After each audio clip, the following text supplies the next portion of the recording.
Good morning, Sassy fam, or afternoon or evening, whenever you're seeing this. I hope you are well. I hope you are fabulous. Yours truly is quickly recovered from my cold, and indeed I did have a cold, but it was blessedly short. Still have a little bit of the drainage, heavier voice type of thing, just FYI. But yes, much recovered. Thank you all so much for asking, and Cinnamon is completely recovered as well. As posted to Facebook, which, by the way, if you're on Facebook and you care to join me there, Sassy Scorpion Tarot YouTube, linked off in the description below. She got into some shenanigans, okay, that are perfectly normal, natural to her. She's a dog. She had gotten hold of a bird in the backyard and consumed it. She's a big dog, and she has very strong hunting instincts, and, every now and again she catches an animal. Given that it was a bird, obviously, I tried to intervene simply because I don't want her to be sick if that's what indeed injured the bird that allowed it to be on the ground to begin with. But that's neither here nor there. She got it, she consumed it, and that's not really the story. The story is what happened after. When I had actually taken her to the vet. It worked out. We actually had a vet appointment the same day, and that's where the real story kicks in. Point is, if you'd like to join me there, and once more, I do not practice tarot on Facebook. It is just strictly about the peripheral nonsense that is my life.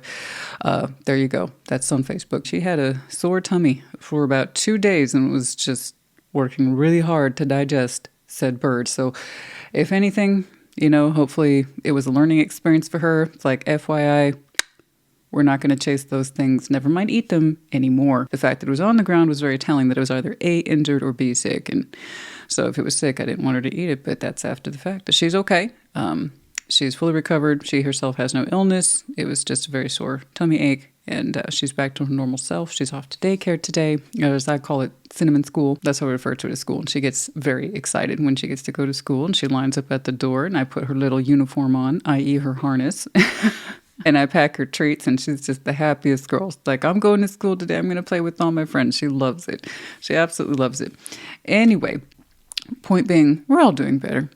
All right, you guys, February, of course, is a busy month, as touched on in the last check-in. Yes, it's a shorter month, and there's just as much to do, if not more so, because it is indeed a shorter month. But of course, just in the calendar items, we got a full moon coming up. We'll be in Pisces season before you know it. And just as a reminder to everybody, your next round of in-depth bonus reads will take place on the 24th, the 25th, the 26th, and the 27th of February. At a later time, I will post that list officially to the YouTube community page, just like last time. In response to the good luck and well wishes for the writing piece, thank you.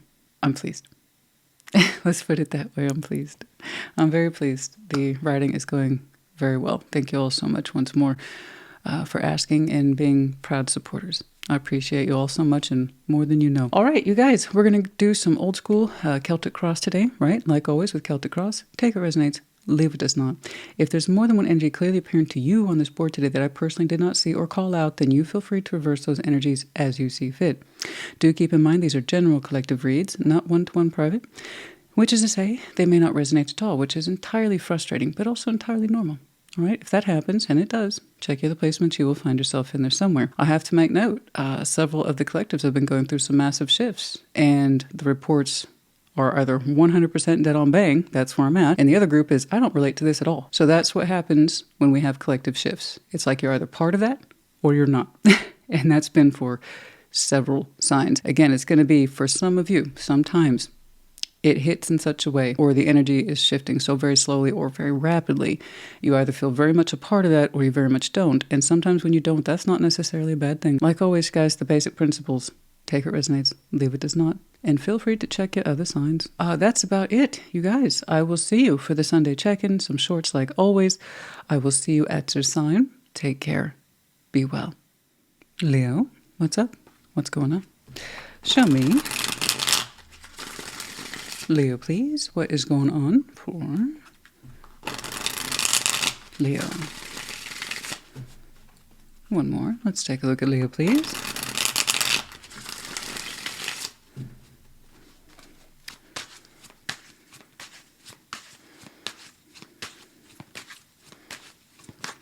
All right.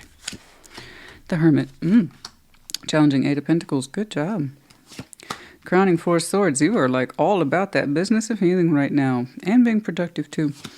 Past the Chariot. Exiting Ten of Cups. Oh, okay. I see. I got you. Six of Pentacles before you in future. Being very grounded, being very mindful. Good, good, good. Okay. All right. Strengths, the Two of Pentacles. We'll get back to that. Environment, King of Pentacles. I see that. I see that. You might have some FYI, really strong earth in your chart. Just thought I'd point that out. Hopes and fears, Seven of Wands, and the outcomes tonight, the Cups. Yeah. This is some good work in here, honey. I'm very proud of you. Not the easiest thing to do, not the easiest things to overcome. You have a lot of balances that you are obligated to give to provide to in the interim of what looks like some very studious, thoughtful, and advanced healing. So congratulations to you. Nobody's perfect. I'm not suggesting this. What I'm saying is that you are taking care of business, and I've seen things like this for you before. In fact, it wasn't too long ago in your last check-in. You're like, this is really hard, but I understand my obligation is to work through it. This is really hard. You see what I'm saying? So this could very well be a continuation of that, and you've made huge strides, and you're going to continue to do so, because I like your attitude, and I like how you acknowledge your environment, what the heck's going on, and how you are doing your best to stay on top of it because you know you expect it from you. Not other people, you expect it from you. Do you hear the difference in language? That sense of self-ownership. This is my gig, this is my responsibility. I will heal my situation, I will heal myself, I will recover, I will recover. And that's straight away what you opened up with, is that sense of hermit, you know, really taking things over in a beautiful way. You're almost on autopilot at this point. Not that you're dismissing the process. I can tell that you're used to moving at a much faster speed, but you have slowed down considerably. Now, a lot of work, obligation, responsibility, a sense of security, personal sense of self, can do attitude, and then also PS, your standard obligations are also on you. And you said, I'm not dropping the ball on any of it. If anything, I'm doubling down. So there is this sense of recovery and pride in recovery, strength in recovery, doing it the healthy way, the wholesome way, to make sure that you, at the end of the day, are secure. But more than that, you're doing what's right for you.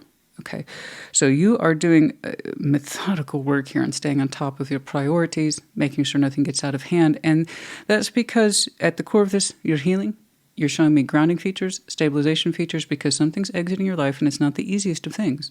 But once more, you're taking full-on responsibility that I'm going to make sure that on my side of the equation, that I understand what my priorities are. Heavy sense of priorities here. And in that I will flourish, in that I will ground myself, and in that I will find insight and healing about my pathway and what's next. ...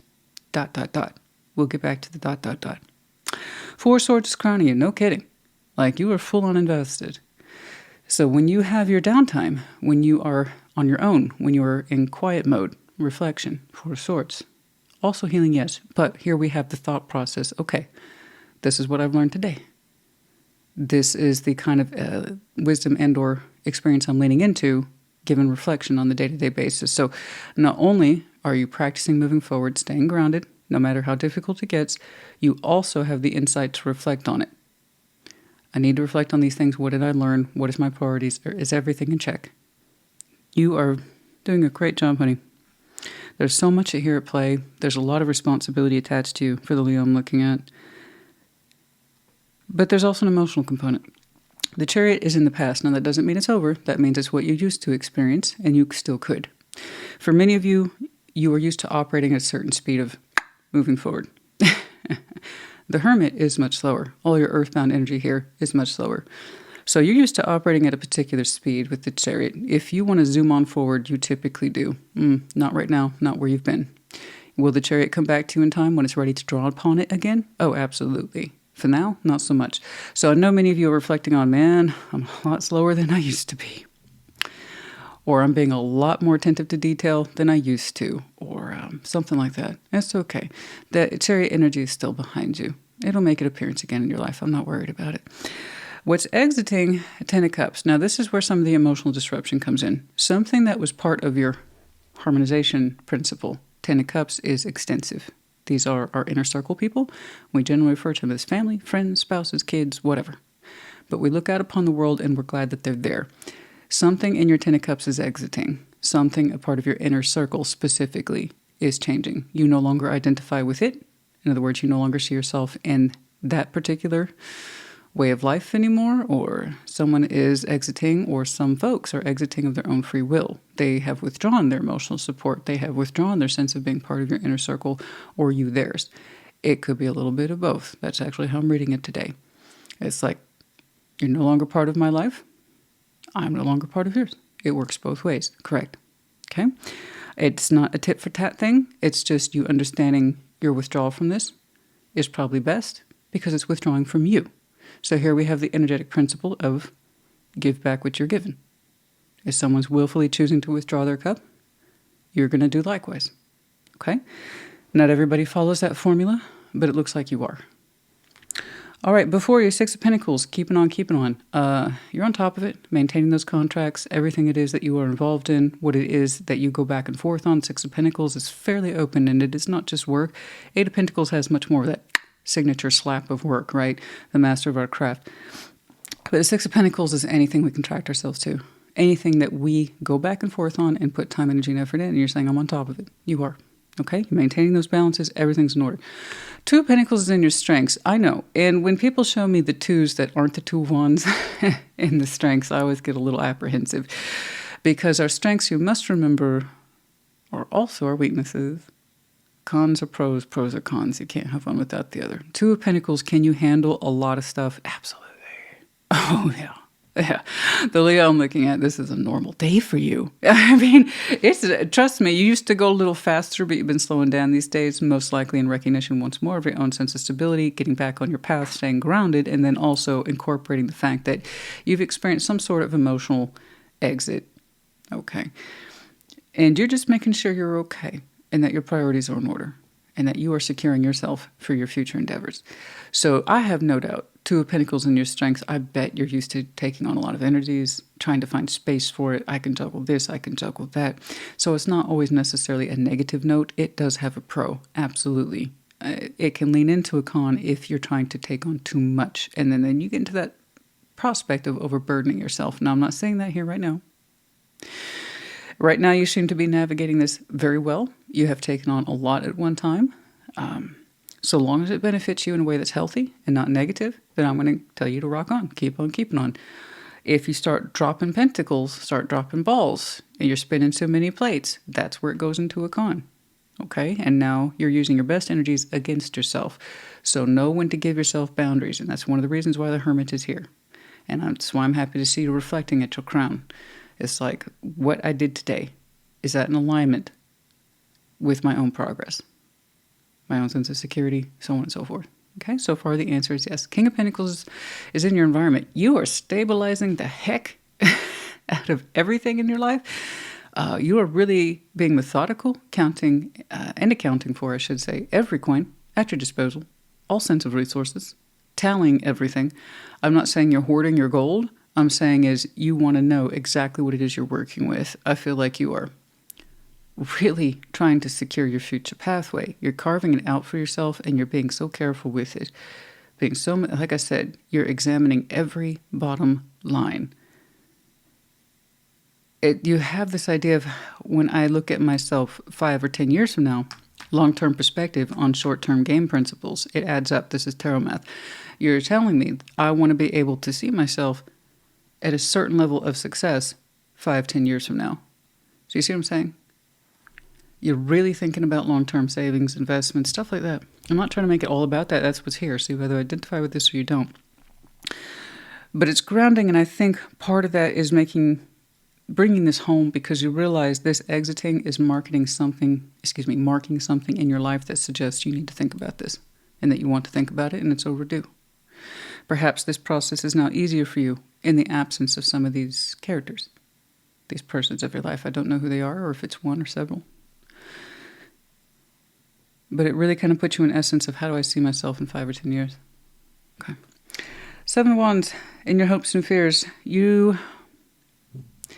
this feeling that you have boundaries makes you feel good about yourself, makes you feel proud of yourself, okay, that you're on the straight and narrow, you're demonstrating different levels of discipline, but not like hardcore berating yourself discipline, completely different. This is discipline based on experience and time. I'm glad that you know how to exercise boundaries. You're also a little bit afraid that you'll always have a wall. What that wall is to you, I don't know. But there's a barrier there that in many ways it comforts you. because it makes you feel like I have my grounding, I have my footing, I know who I am. But you're also a little bit afraid of it. If you want a wall to go up and block yourself off from things too, including people, you can put that there, and you're a little scared of that part of yourself. I understand.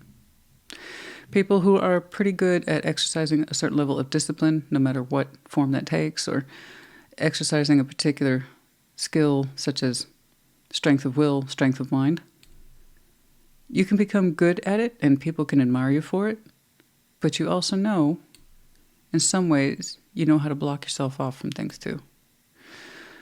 So the hopes and fears is an indication of nothing in terms of outcome. It just kind of gives me a little bit more of a profile to who you are.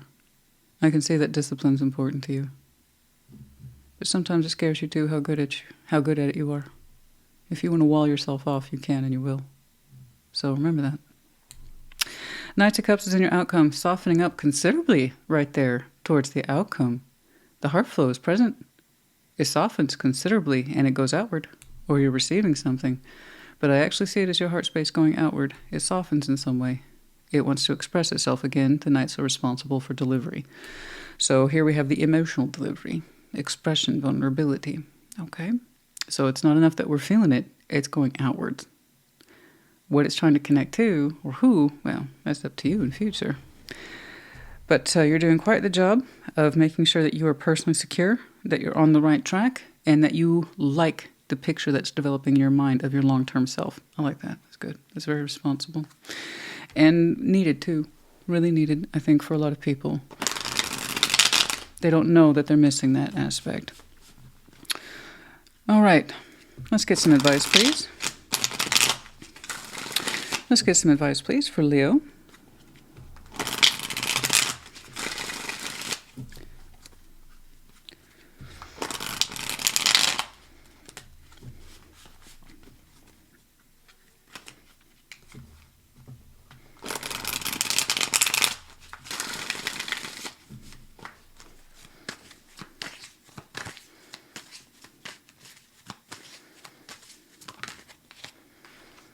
Queen of Wands, the Queen of Pentacles, and Death. Yes, I see the exit here of somebody, one, possibly two people.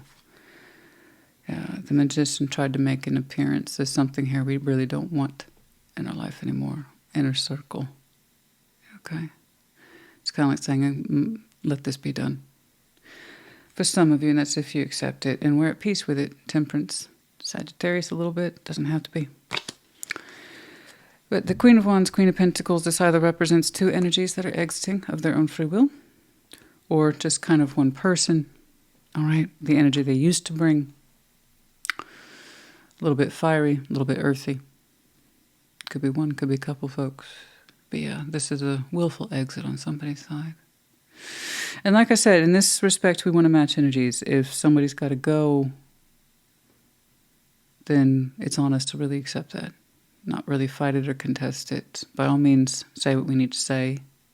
Okay, absolutely. We always have that right and perhaps even obligation to represent ourselves in some way. But I do believe in matching energies. If someone's willfully exiting your life, okay, I'll let you go. It's not my place to hold on to you. Could be the way around. But yeah. There's an influence here that's no more, and it puts you in that position of long-term security, and where are you, and what should your goals be looking like at this point forward, securing yourself personally into your long-term future. Again, admirable. What I'm curious about is when your heart space softens just a little bit, right there towards the end. Well, it's a little bit more than a little bit. It's not exactly like you were rocking a Page of Cups. It's Knight. Knight's a little sturdier. I'm just a wee bit curious about that. Now, you showed me such a gentle exit, Ten of Cups, which tells me you probably think about it fondly and wish it well. No maliciousness, no harm, but you do want to get on with your life, but you want to do so at your own particular case. In your own particular case? No. In your own particular way. Anyway, I don't know why I said case. Ace of Cups, yeah. I just wanted to press that point just a wee bit more. Kind of speaks for itself, don't it? Donut. I love a good donut, don't you? Yeah, no, we're in the outcome. Knight of Cups doesn't always necessarily absolutely indicate being in love or headed in the direction of love. It's a softening of the heart and expressing oneself. But you're like, no, it's love.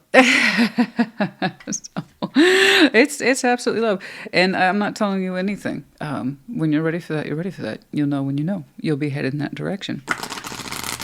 I mean, it looks to me like you're really assessing your own sense of self-worth and stability. Because a big part of you wants to prepare for a new chapter in love in your life, you know? And whatever this is, exiting is putting you in mind of that. And that's not a bad thing. It's not. It's doing its job. It's done its job too. Last quarter moon in Gemini, clear your mind. I see that you do that. You clear your mind by assessing your thoughts, not dismissing your thoughts, just to make that clear. Okay?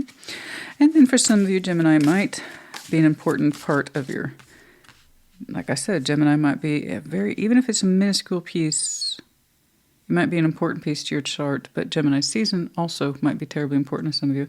Full moon in Gemini, embrace the flow of life. This is part of the flow. Yeah, absolutely. The ebb and flow of life. Okay. There you go. And this is what some of you are consoling yourself with. This is all part of life. This is all part of being alive. Okay. I agree. I'm not saying that you're not without pain or conflict. I'm also saying the biggest part of you is over that and wants to be over that. That was another reading where I believe I saw you with some difficulty closing something out and willing yourself to accept it. And now you've accepted it. C, V, Q, W, and then we have two medallions here, Aries and Taurus. The keywords here being courageous as well as the incentivizer. Okay, you might have any of these very strong placements in your chart, could be connecting to, and then also their seasons might be important to you. All right, Leo, honey, I hope this helped you. Put it in the comments. Take care. Be well. Sag, welcome to your Thursday check-in. What's going on for Sagittarius, please? Show me, Sag. Show me, Sag. What's going on? Very good. Oh dear, the messages are flying in. I get a wee preview on the screen. Thankfully, you can't see it. But, and I say that because sometimes the comments are a little naughty, a little not nice. I must have said something. Imagine that. What's going on, please, for Sag? What's going on, please, for Sagittarius? The Star. Beautiful. Challenging. Ace of Wands. That's a heck of a challenge. I accept. Crowning. 7 of Pentacles. You got this. You got this. Past experience. 5 of Pentacles. Go out and hopefully it taught you a couple of things. Exiting. Queen of Swords. That's not a bad thing. Knight of Swords. Okay. Whoa. Alrighty, Roo. Righty, Roo. 3 of Swords is in your strengths. I'll get to that. 9 of Swords is in your environment. It would stand to reason. Okay. We'll get back to that too. Sorry, I put the cart before the horse. I know, sword, look at that. Look at that sword heaviness. 8 of Swords in your hopes and fears. It's all about the same thing. 10 of Pentacles in the outcome. Baby, you got this. You got, listen, look, look at me. You got this. Okay, all that sound and fury, it means nothing except that you are super prepared. This Star. First of all, by the way, you might have a lot of air in your chart. A lot. Does it have to be? I'm just saying it's there. Okay. The Star. You know, you have a vision in you, and it's one of those high-reaching stars. It's not for everybody. It's just not for the faint of heart. A lot of people are like, oh, wish upon a star. And that's typically where it ends. You know, you wish. You try to reach for it. Oh, boy. No. Who's going to do that? Well, depends on how strong your vision is. So the Star represents a point of navigation in our life. You either got the nerve, you know, the sheer audacity to follow that star, to pursue it and reach for it, or you don't. And a lot of people don't, and that's where the wish stops. You're like, I'm going to do more than wish. I'm going to pull this in. You're nervous, though. Ace of Wands, it's kind of like saying, I'm nervous. I got the oomph, but sometimes my oomph makes me nervous. I know, that's the downside to all the fire. Right? We can be strongly prompted, and for that very reason we can feel it's simultaneously very nervous. Lots of energy sometimes equals nervousness, right? So Sometimes you're psyched up for it, and other times you're like, I don't know, oh my God. Yeah, you do. You do. Actually, it's crowning you as a Seven of Pentacles. You've actually put a lot of work into this already. You're at the tipping point then to start executing it more, aren't you? So the Seven of Pentacles in this respect, it really isn't stagnation so much as that you've actually started to develop roots in your star. It took a long time to get you into that point now of experiencing this nervous energy, because now you're starting to see results. And you're like, can I take this further? Can I take this further? Or is this a deal or no deal type situation where we take the deal, but we can't help but wonder about that last briefcase if it had the highest level of cash in it. And right now you're going to press the no deal button. So I'm actually quite excited for you. You're not going to take the deal. You're not going to take the offer. If you're not familiar with the show or the game, just look it up. Because you've already had those points on your timeline where the universe or you tried to give yourself a compromise deal. We don't need to keep pursuing this. We're good. We've achieved a certain level of success. We've planted our roots. Let's not reach any higher, please. Let's not reach any higher. And there's that part of you that's like, but that final briefcase, it might have the highest cash prize value. So I think you've already tried that thing where you compromise with yourself to stop and be happy with the success you've achieved. And you're like, boom, you hit the no deal button real fast. Like that. I admire that. It takes balls, honey. It does. Five of Pentacles is in your past. Look, you're not unrealistic.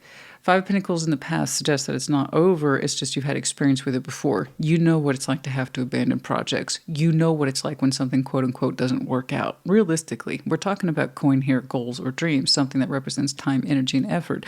You know what it's like to have to break away from things that mean a lot to you, and it sucks. That's what keeps a lot of people from pursuing their wishes. It's because they've experienced a Five of Pentacles or a Five of Cups type situation in the past that prohibits them from taking another chance, another risk, for reaching that high. And I'm that person that pushes back and says, if you have enough Five of Pentacles, you now have a foundation. Even broken experience, if you're willing to learn from it, means it's still good experience. And you create a new and stronger platforms every time you try.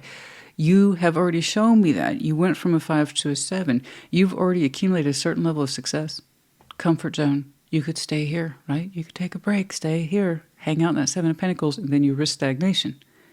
You don't really know the highest height of your dreams yet. Am I right? So dare you push it further. And I see you saying, no deal. I'm not going to take it. I'm not going to take it. I'm not going to rest on my laurels. I'm going to put more into this. And you're freaked out. You are freaked out. I'm not saying you're not.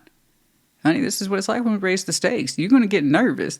So when people raise the stakes over a big goal, if I'm not seeing swords, then honey, you're doing something wrong. Okay? I want to see you breaking out in night sweats. The point is that you work through it. You gain confidence and you come out the other side either richer for wear or worse for wear. And you're like, I'm not going to be worse for wear. Now the Queen of Swords here is on the exit. There's an idea here, a determination that you're saying you're not going to do it. You're not going to do it. I had this idea and this determination, and you're going against it. Your Knight of Swords is hauling off in another direction. You really thought you were going to take the deal, and you didn't. You're like, I want to reach higher. I want to reach higher. I understand what you're saying. I do. I get what you're saying. It's kind of like doubling down on the Daily Jeopardy or something. I'm really naming a lot of shows today. But I want people to get the idea. So I know that you had one frame of mind, head in another direction. This is where I'm going to stop. This is my comfort zone. I'm going to take this level of star and be happy. And you're like, that's not enough. I can push it further. And so you are. Knight of Swords, you will be shifting what you assume to be true in the opposite direction. This is where I'm headed now. Okay, Strength, Three of Swords. And I see that a little bit reflected in your past with the Five of Pentacles. You know what it's like to be rejected. And I have to insist, to the day I die, rejection can be a huge motivator. Huge. A lot of people, it wears them down. It's like pressure. Pressure. You squeeze people. Sometimes they focus. Sometimes they fold. You're that person, you focus when you're squeezed.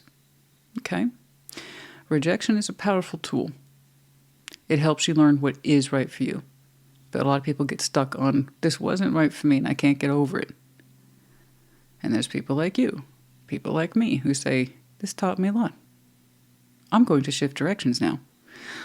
And that's what you do. So I can see where Three of Swords, the fear of rejections, the shadows that surround your heart and could potentially hold you back. You're saying, I won't allow that to happen. If this screws up, it's on me. So you're taking a lot of responsibility, and I see that reflected in your stress of your thoughts, which again, once more, is natural because you decided to raise the stake and you said no deal. You got to see how far you can take this. You got to go. Nine of Swords is in your environment. Yep, you stressed. Eight of Swords in your hopes and fears. Yep, you still stressed. You know, is it always going to be like this in the hopes and fears? It's like you hope you've covered everything, but you also have to admit there's going to be room for error. There's going to be room for fault, room for being blindsided. Yeah, correct. There's this just, no matter how much we plan and how much we work through our anxiety and we try to, okay, we've taken care of this, we've thought of that, there's always going to be room for error, and that's part of the growing process. And so long as you can assume that and kind of incorporate that into your own particular equation here, you'll be okay. All right. We can't account for everything as much as we might try. We always have to leave room for error. The point is have you covered the major points and some of the mid-level points in between the major points? Okay. The outcome is the Ten of Pentacles. You'll be glad you didn't take the deal and settle for a Seven of Pentacles star. Like I said, you already have the roots of this established and you saw some success and you see that you can take it further. And I see you doing that. Ten of Pentacles, you'll be quite happy that you did. The foundation will be much more robust by the time this is done. Heavily networked, resource, talked about, connected, making a difference and influence the whole thing. So you got a lot of people, again, that level of stress, that level of anxiety, the responsibility attached to everything. That's where they get squeezed and that's where they fold. You know, others, like I said, they focus. And this is where I also insist, for people don't get it, one of the superpowers of anxiety, not that I'm encouraging living an anxious life or having an anxious personality. You either have that already or you don't. And so if you have an anxious personality, you can learn to work with it. And by that I mean, okay, I am that person. I am the worst case scenario thinker. Let's do it. Let's talk about it. Let's see exactly what can go wrong and where. And that's where it becomes a superpower. And that's more or less what I see for you here. The star means a lot to you, honey. Otherwise, what would be the point of all this work, all this fuss, all these trials and tribulations? King of Cups, Queen of Swords, and the Ace of Pentacles. Your heart said, I got to go for this. So there's the Queen of Swords I saw for you on the exit. It's just your method for how you're approaching this Ace of Pentacles has changed. You really thought you'd be comfortable with that 7. You had some growth, you had some success, and you thought you would stop. Like, that's my limit. And then you saw how much further you could take it, and your heart's been motivating in that direction since. You want the best of whatever this Ace of Pentacles has to offer. So it's okay that the Queen of Swords got a little dismissed. It's just telling me that your original plan or focus changed. Okay? The Knight of Swords got deployed in a different direction. Like, I want all of it. I want that final briefcase. Because the final briefcase, mind you, once more, holds the highest amount. And the whole point of that deal is to take you off that last briefcase. You know? You're like, no, I want the final prize. And I'm going to be the one that makes it. It's mine. I completely agree with you. It's yours. It's yours to take. I completely agree. Okay? All right. But also, realistically, people need to know their limits. If a 7 of Pentacles in the star is their jam, that's their thing, they're good right there, then stay there. That's, you know, not everybody needs to push things, all right? Some people are like, you know what? I'm good right here. That just wasn't for you. Not for this Sag, not today, you know? Okay, something from the Moonology, yes. New moon in Taurus, know your worth. That's what I'm talking about. You did a very strong assessment here about your worth, your experience, how far you've come. You know your worth. Otherwise, I don't think you'd be taking on this additional level of stress and responsibility. You know you can take this further because you know your worth and you know what you should be giving back. Okay? Could have some Taurus in your chart. Could be the season might be important to some of you as well.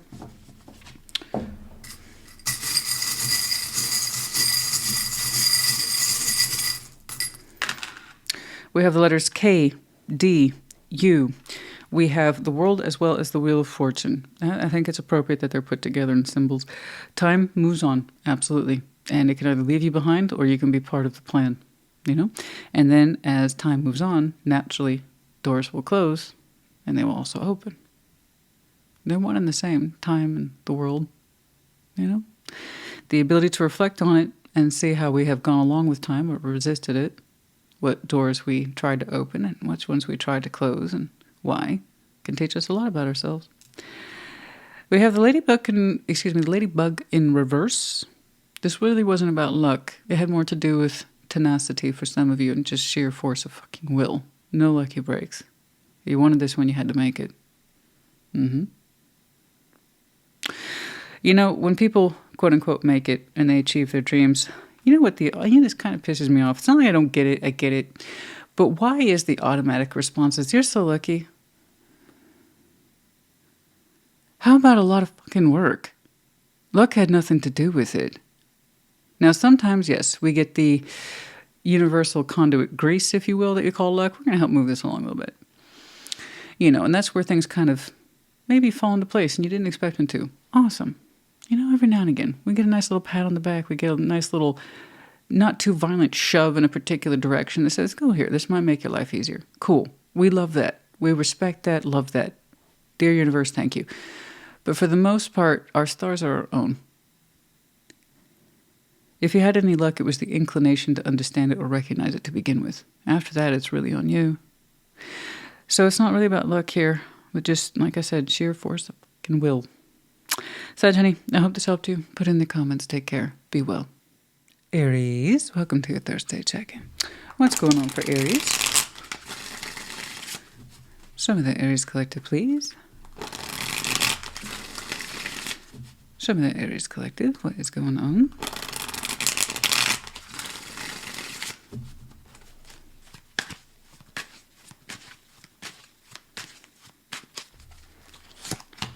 The moon. Challenging 2 of Wands. Oh, yeah. Okay. Page of Swords is crowning.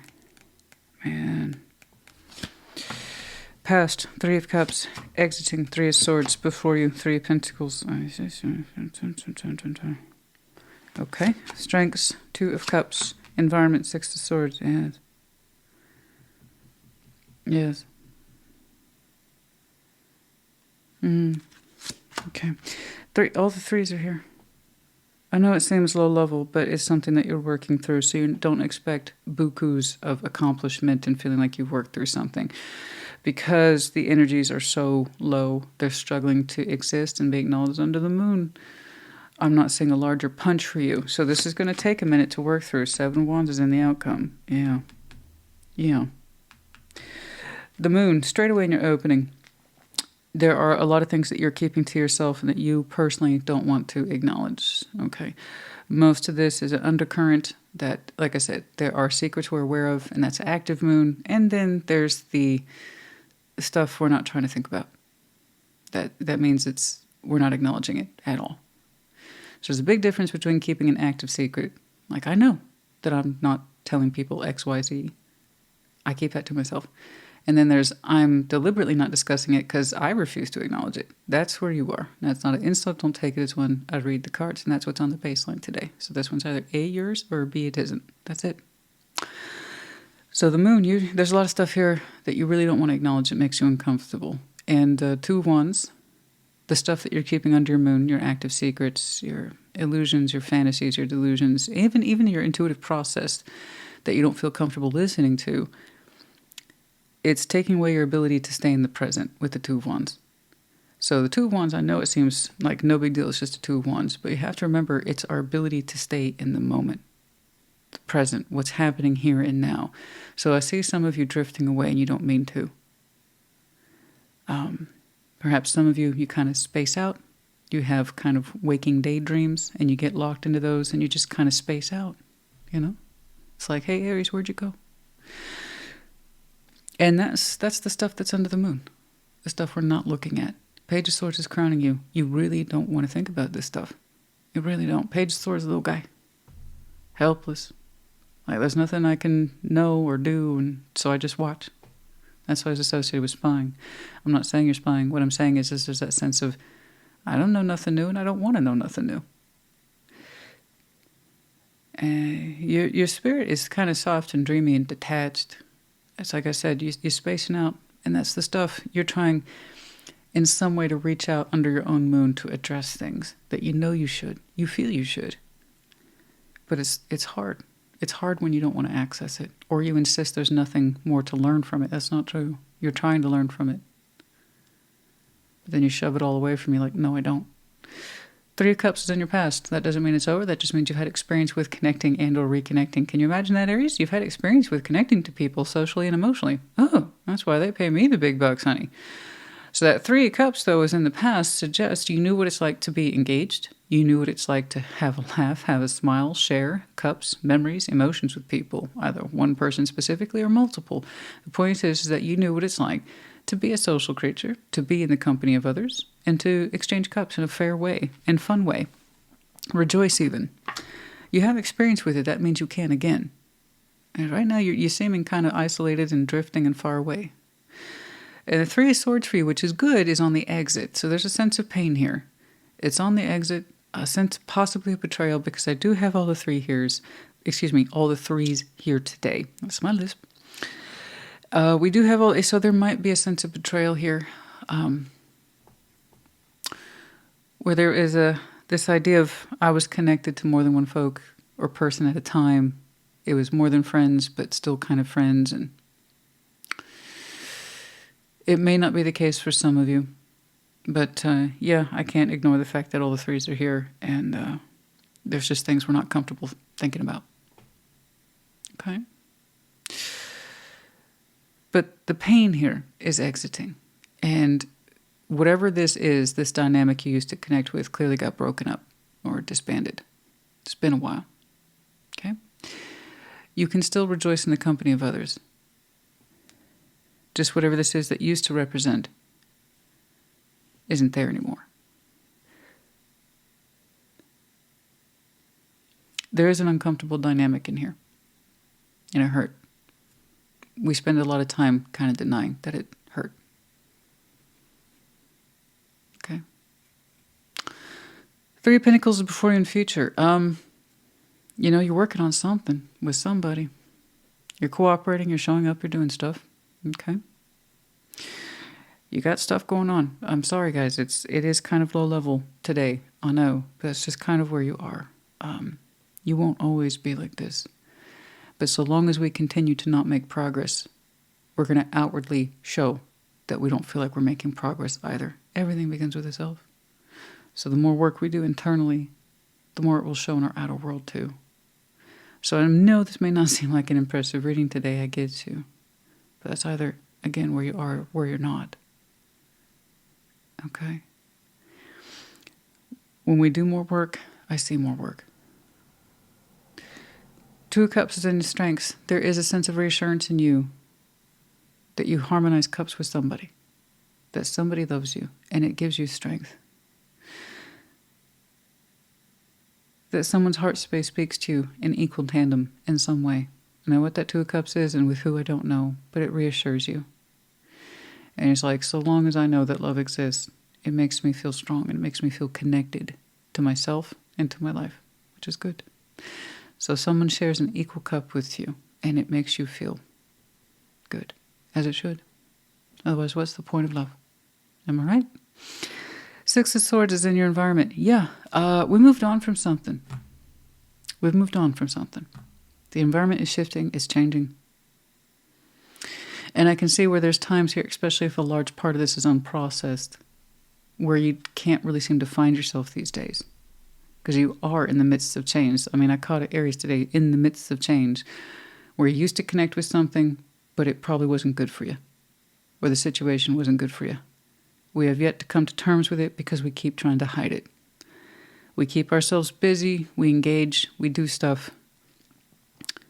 And you have some sort of emotional reassurance, like a touchstone in your heart, that you harmonize with at least one other person. But your environment, you confess, you're moving away from it, you're shifting away from it. Okay. We're leaving these fragments behind. 3 of Wands is in your hopes and fears. I'm afraid to be that person that's waiting forever. But I hope also to have real hope. Yeah, there's a fine line between waiting and hope. A lot of people confuse the two. It's like, If I just have something to wait for, ergo I have something to hope for. No.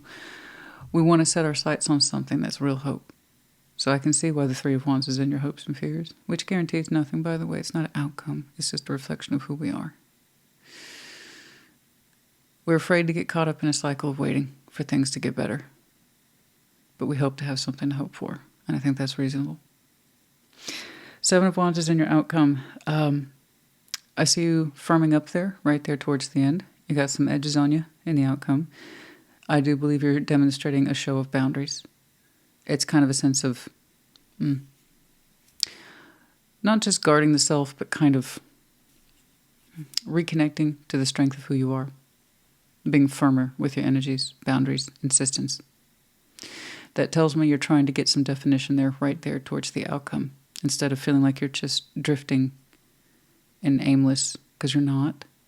But that's something you have to work through.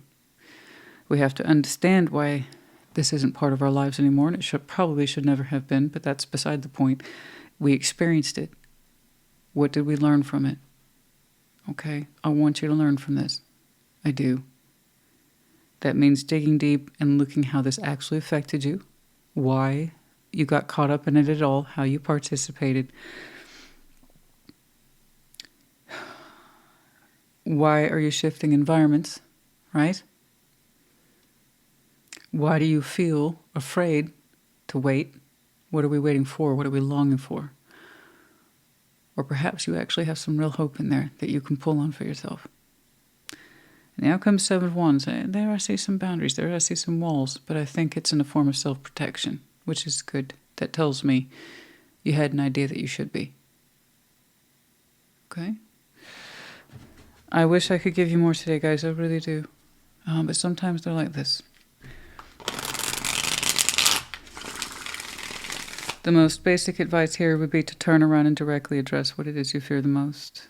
And that will make a lot of room for you to gain insight, not just address the pain, but understand your role in it, how it affected you. Okay?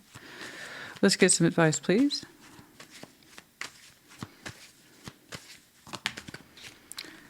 King of Cups, the Six of Cups, and the Chariot. Oh.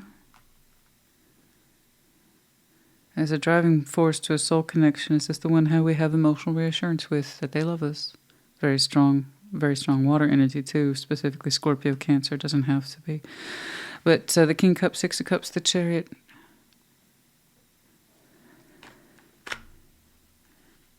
That gives you strength, this soul connection. Whether or not you believe in that, that's fine. It just denotes strong memories of the past and a very specific bond between you and somebody. It's that wonderful undercurrent that you share with someone that's largely unspoken. It's just felt. There's a lot of feeling in there. There's a lot of intuition in there. There is a lot of memories in there. And this, I believe, is what strengthens your heart, knowing that this person exists. Perhaps put more driving force in that. This connection looks like bare minimum it's supportive in that it loves you. You know that. That's why you've identified it as being part of your strengths. Okay? Your heart drives towards it. For support, relief. You know that you're not someone who's so off the mark that you can't recover. No. Let's connect to this. Okay? Your heart moves towards that direction anyway. Let's connect to this. Maybe share what's going on with you. I asked for advice. That's what they gave me, honey. They went right back and pointed it back to your strengths. That person who you share that equal feeling with, they have a strong heart.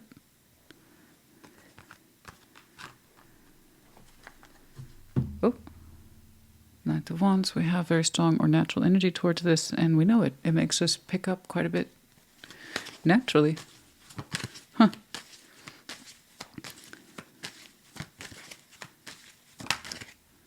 A lot of love there.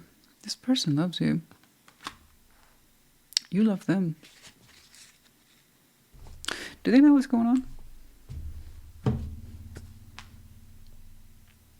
on? I would say that's new love, but it's not. You two are too deeply bonded for it to be new. It represents a huge place in your heart. That's quite natural. Have we confided in this person what's going on? You literally said there's strength, if not an emotional source of pride for you. Reclaim that cup. You two are like this. In the heart space, at least.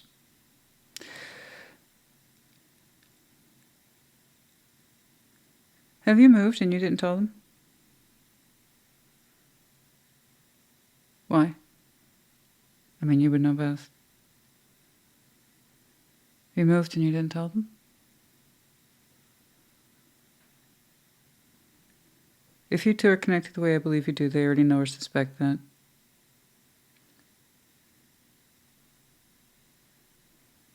Anyway, this is someone who can reflect back your feeling and also your sense of person. Okay? I asked for advice. They said go where your heart is leading you. So, I can't tell you what to do. Tarot lady don't mean shit at the end of the day. Okay? Tarot doesn't dictate action, you do. Tarot's the proof of choice, not the absence of it. You two hold each other's hearts. Is that what explain the Three of Pentacles? You're getting a new environment in order for some of you. Sorry, I'm getting all this stuff after the fact, honey. I'm so sorry. I hate it when that happens. Okay. It rolls in sometimes when it rolls in. Goodness me, strong water profile. Goodness. Know your worth, new moon in Taurus. Also, the worth of your heart, not just the worth of, say, your income or your bank account. Okay? Know your worth. Know with worth, excuse me. It's fun having a lisp slash stutter. They often bleed into each other.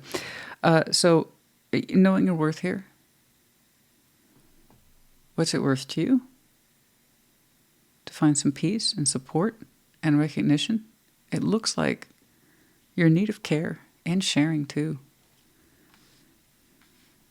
It looks like you've been a self-imposed island for a while over an uncomfortable subject, and well, the pain of it's dulled, I grant you.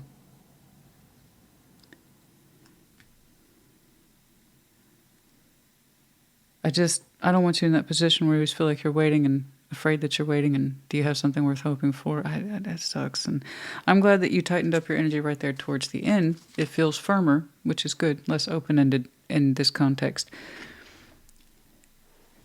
But the one place that, I don't know, could give you some strong reflection and emotional stability too. You already identified it as a strength. Go to it. Okay?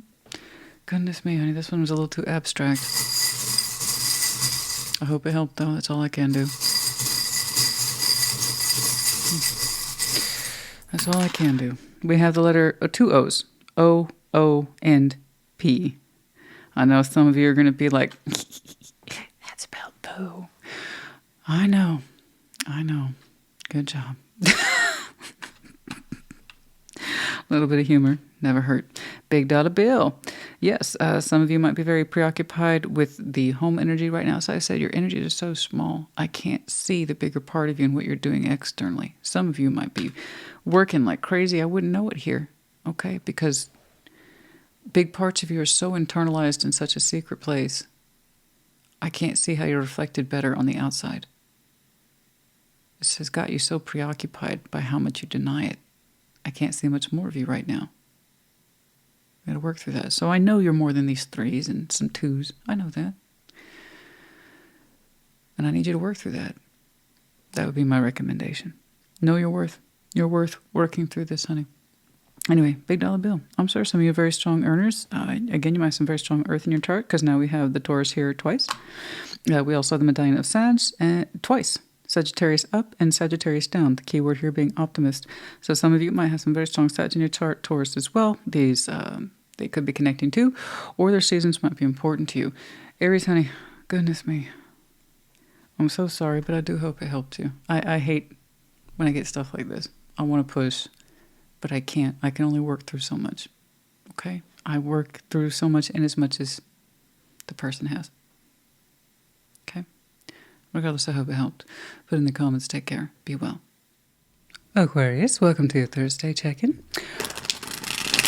Happy birthday. Before I forget, what's going on? Show me, Aquarius, please. What is going on for Aquarius?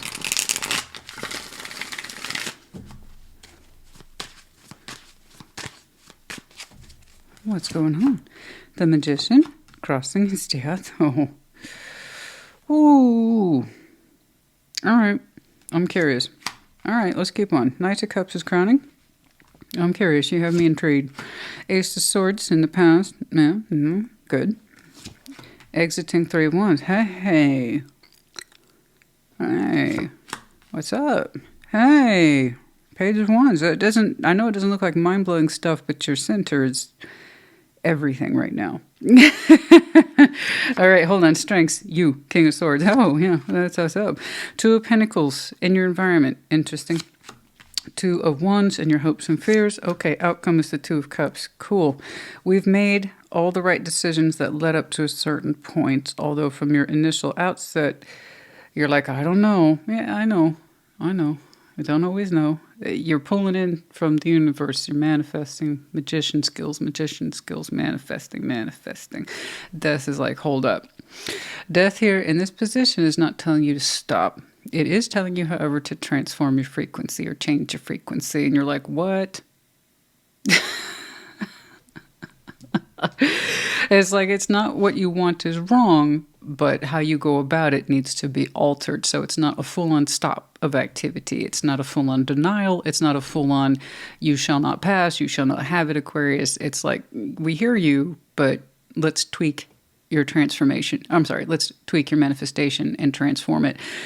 It's something about your approach or perhaps how you were asking for something is not correct.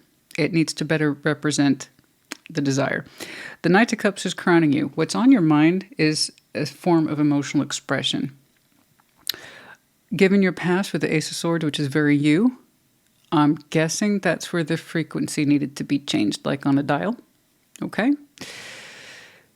Let's talk about this, because you're showing me a conflict of elements here between what you're feeling quite strongly, the Knights of Cups, versus what you've known in the past, which is your mind, the Ace of Swords. And that's where the traffic jam is being created. So you are pulling indeed from the universe manifestation. And they're like, we hear you, we hear you, we hear you, Aquarius, honey. We hope you're open to some notes because there's what you know and there's what you feel.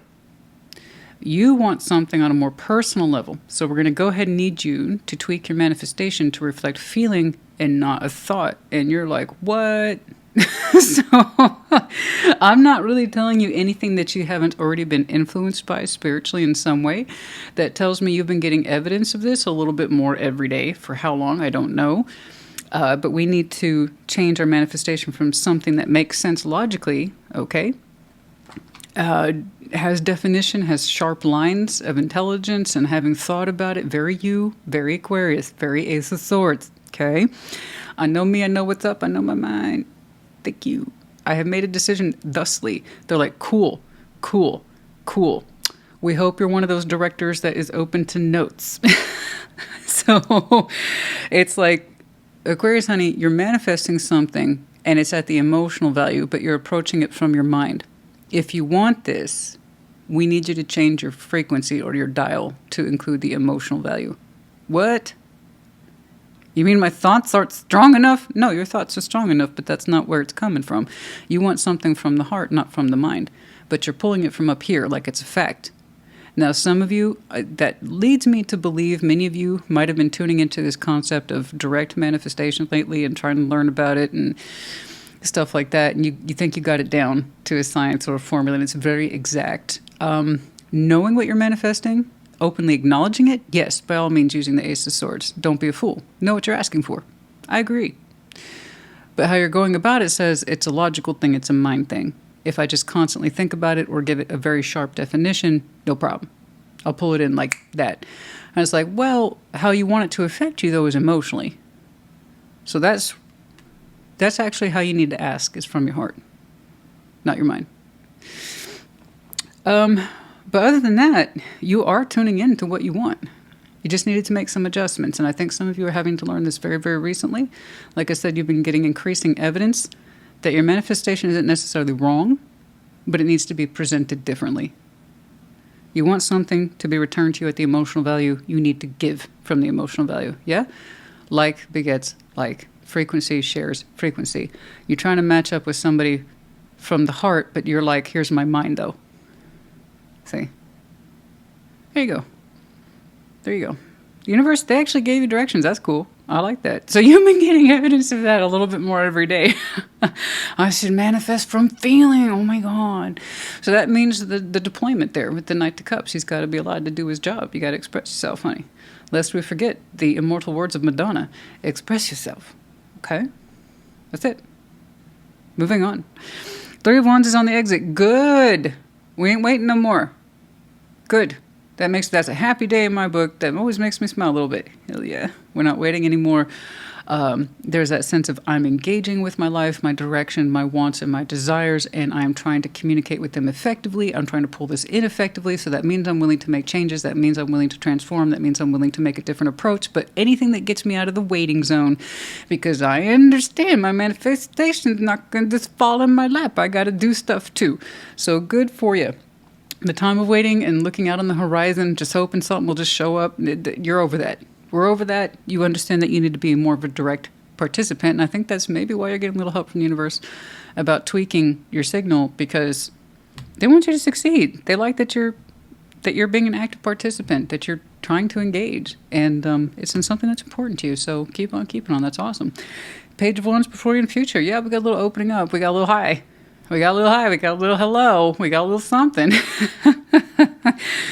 Your energy just largely went from internal processing, executing to, oh, it popped up real quick on that radar as external now. So we opened up. Ooh, it's happening.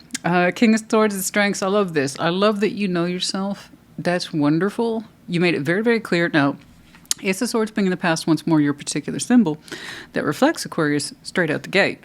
But more to the point, it's in the past. That doesn't mean it's over. That just means it's just something you're used to doing.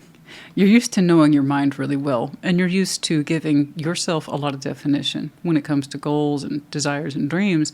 You have really no problem defining that. To you, it's a matter of rationality, logic, and reasoning, and more to that Aquarian point, always retaining that bigger picture.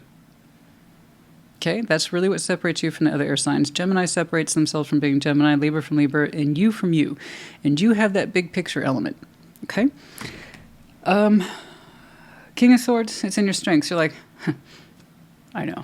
I don't mean that in a way of arrogance. I mean in that way that you know yourself pretty well.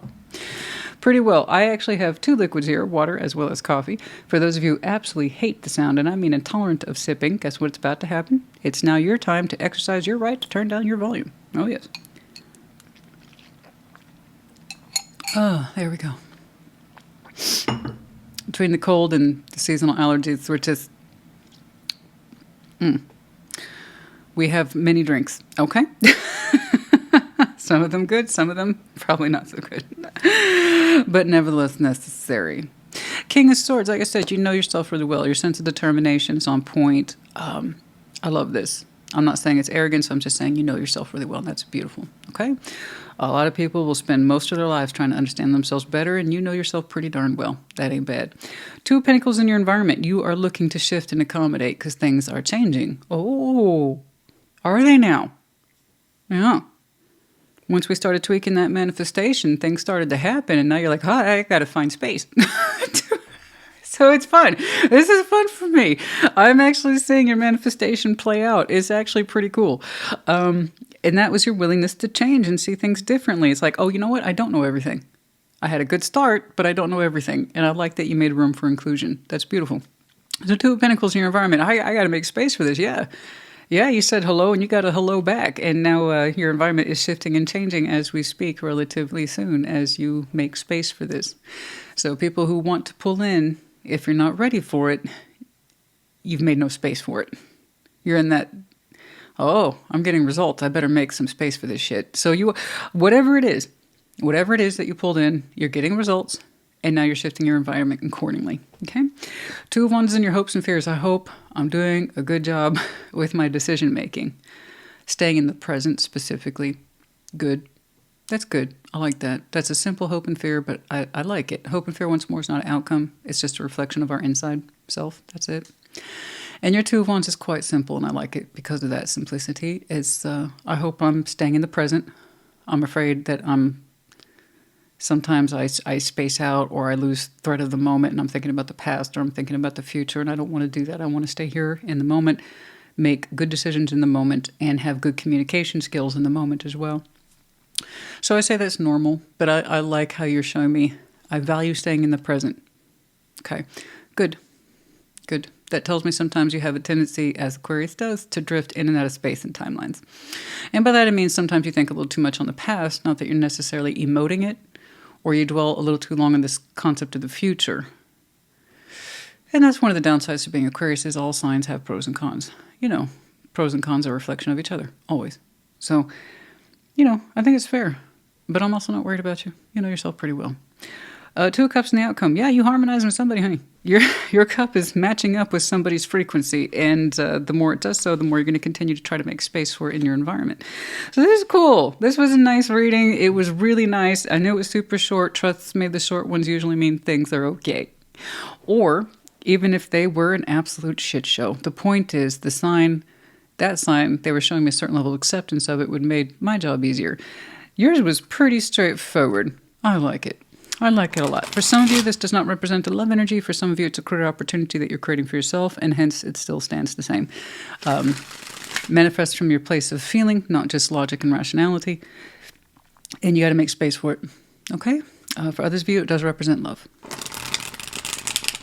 But I like this. Yours was nice and short and simple, and I love how you kind of admit, I know myself well, but that doesn't mean I know everything. Good. Bingo. Bingo. All right. To this day, I still have people write me emails and comments like, I know what manifestation's all about. Why isn't it happening? Because you say you know what it's all about. You're clearly wrong. Look at your language, boo-boo. Like, you know what it's all about. Clearly you don't. You don't know me. And you just wrote me like a 50-page angry email about why nothing's working out for you. Clearly you know what manifestation's all about. So those who assume that they don't know everything, that they have room to make mistakes and therefore grow, correct their errors, are more likely to succeed. But those who also know themselves pretty well, same. Life is a balance of both. All right. Anyway, you know me. I think it's great, though. I like you have that admission there. Okay, maybe I need to change things up a little bit. All right, let's get some advice, please. Okay. Excuse me while I dive under the table real quick. Oh, that's you. There we go. Star, honey. Yay. Star. Yes, big hopes, big dreams. This is something that means something to you. This we know. A wish, a desire, a hope. When you wish upon a star, makes no difference who you are. We're talking about wish fulfillment. You go on then. You're good. You're all right. You got this. This is a form of wish fulfillment, and it's very personal to you. So Nine of Cups is like an extraction, if you will, of the star. They both speak or hearken to the principles of wish fulfillment. The star has a higher risk engagement. Okay, it takes a lot more effort. Nine of Cups has a simpler concept of wish fulfillment, like I'm hungry and want pizza, and that would make me happy right now. Num, num, num. Okay. And, you know, Nine of Cups, again, you see how happy he is as a person. It's his individual happiness. Okay. Wish fulfillment, that made me happy. You know, he's been a little indulgent there in this card. But that's not the point. It's the star backing it. Whatever this is means a lot to you. And you're going to go for it. It's on the personal side, and that's all they're asking you for. Is not so much how you know your mind. You already have that settled. It's how well do you know you're feeling on this. Manifest from love for yourself, for the situation, for this goal or a person. It will reflect accordingly. Okay? All right. That was pretty cool. There it is. But also, yes, of course, know your mind too. You're just all over this one. This is great. Some of you are double, triple aquas. Oh my goodness. Well, bless you then. All right, but you have a very strong mind here and a very strong sense of self, but also couple up that with your own personal engagement. Okay? Personal engagement, what you know to be true about yourself. Those two need to meet a little more. That's all. All right, very good. Oh, this was so happy. I love this. I love this. This is so nice.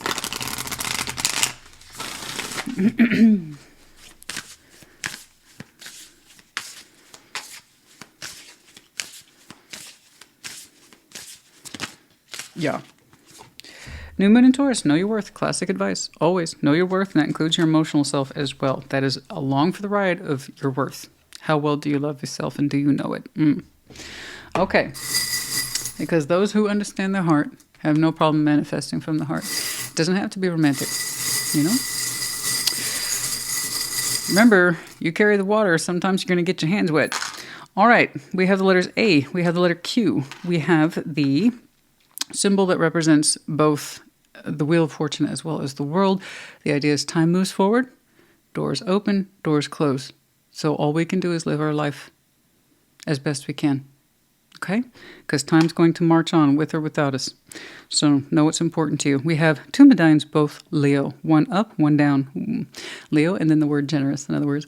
So you might have some very interesting Leo in your chart, even if it's one specific placement. Draw on that as well. Leo season might be important to you, and then you're connecting high energy could be Leo too. FYI. Okay. Aquarius, honey, I hope this helped you. Put it in the comments. Take care. Be well. Gemini, welcome to your Thursday check-in. You know, I just did Aquariuses, and I feel so inspired and just so fresh and light. That was just wonderful. That was a nice little dance through the park for me. I like that a lot. So if by any chance you have Aquarius in your chart, check theirs out just for fun. What's up? That was a great example of the willingness to tweak our manifestation. What's going on for you? Show me, Gemini, please. Oh, we still got the sniffles, honey. Oh, by the way, everybody's pulling Gemini references. Everybody. I'm guessing there's going to be some significant shifting, if you will. Call me crazy. Many have. Around your birth season. Yeah. What's up? What's going on for Gemini? And I'm aware of your own particular collective and what you guys have been going through. I've seen energetic slumps for you before, and you've gotten through them before. Okay? This is nothing new to me. But it seems like Gemini Collective and some other folks, not just you. It's like you're either in it or you're not. So like all readings, take it resonates, leave it does not. That's it. 10 of Cups. Challenging. 10 of Wands. Yeah. Sometimes it makes it hard to do what you do. I know. Crowning the world. It's boom, baby. Okay. 8 of Cups is in the past. It's not a coincidence. King of Pentacles, excuse me, is on the exit here. Before you in the future, Knights of Cups. Wow, that was some lightness. I wasn't expecting that. That was some unexpected lightness. It's almost like an unexpected journey. Okay, perhaps it is. Strengths, the 10 of Pentacles. 7 of Swords is in your environment. The Ace of Swords and hopes and fears, and the outcome is the Knight of Wands. Kind of putting on a brave face. It is a little bit scattered. It's a little bit here. It's a little bit there. It's a little bit everywhere. You're showing me really strong elements that suggest longevity. And how you're currently chafing against them a little bit. 10 of Cups, right there. Harmony principle. These are inner circle of folks. What we call family, friends, spouses, kids, the whole thing. Okay? But it's at our emotional value. When we look out upon the world, we're glad to know that they're there. 10 of Wands is crossing. You're like, not lately. Don't feel so supported by my inner circle these days. It's a bit blunt, but you're also like, I've been feeling it though. I can't say you haven't. It's true. It's for the Gemini I'm looking at. You've been feeling a little antisocial, but maybe not feeling as welcome or included by your inner circle either. There's a lot of friction in there. It's not just one person. It's looking like it's a multitude. Goodness, I hope not. But you know how it is sometimes with the inner circle. People tend to be at odds with others, and it's not just two people. Sometimes it extends beyond that because that's how you're connected. Obviously, you're going to be connected by similar folks in the same freaking inner circle. So it's almost like catching a cold. You know, it's like once you get into an argument with somebody, it's like someone joins in the fray. And you're like, I don't need this. I don't need this. I see you withdrawing participation. which is good. I'm going to go ahead and applaud you for that. First of all, it's something I say. What does that tarot lady say? I get to choose my own level of participation. I don't want to participate. No, you don't. So you don't. And I'm not laughing at you. It's just the directness of your energies. And honey, you ain't got the space for it. It looks like whatever this is an ongoing argument. Multiple people. There's too many voices in there. They're all going clack, clack, clack. And I'm done. For now, you're done. The world is at your crown. This, I believe, is what you call a temporary world. You've temporarily closed the door on it, but you didn't lock it. Big difference. I don't think you're trying to open a door. Over here, it's different. This, though, you're like, I count me out, man. Count me out. I'm not dancing in this dance with you all. It's a chaotic dance. I don't want to do it. I don't blame you. I really don't blame you. Whatever this is, you being involved in it somehow just makes things worse, or you feel it makes it worse. Or frankly, if you're anything like me, you're just like, I have other things that I could be doing right now. I tried. But you know what? My energy and efforts here are going unheeded, unlistened to. So with all due respect, why don't you all henpeck this to death and get back to me when you have a consensus? Because I'm not going to participate. I ain't got time for that, honey. I ain't got time. And let me tell you, when this shit calms down, you realize it has nothing to do with you, but you were feeling like you had to step into it, or that you were getting roped into it. And that's what kind of these multifunctional dynamics will do at some point. No family unit, no friend unit is perfect.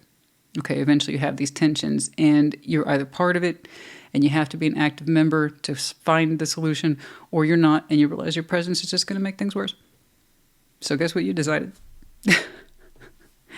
Whatever that is was already going, honey. It already had its wheels in motions before you walked in on it, it looks like. 8 of Cups is in your past. You're sick of this. I'm sorry. Don't.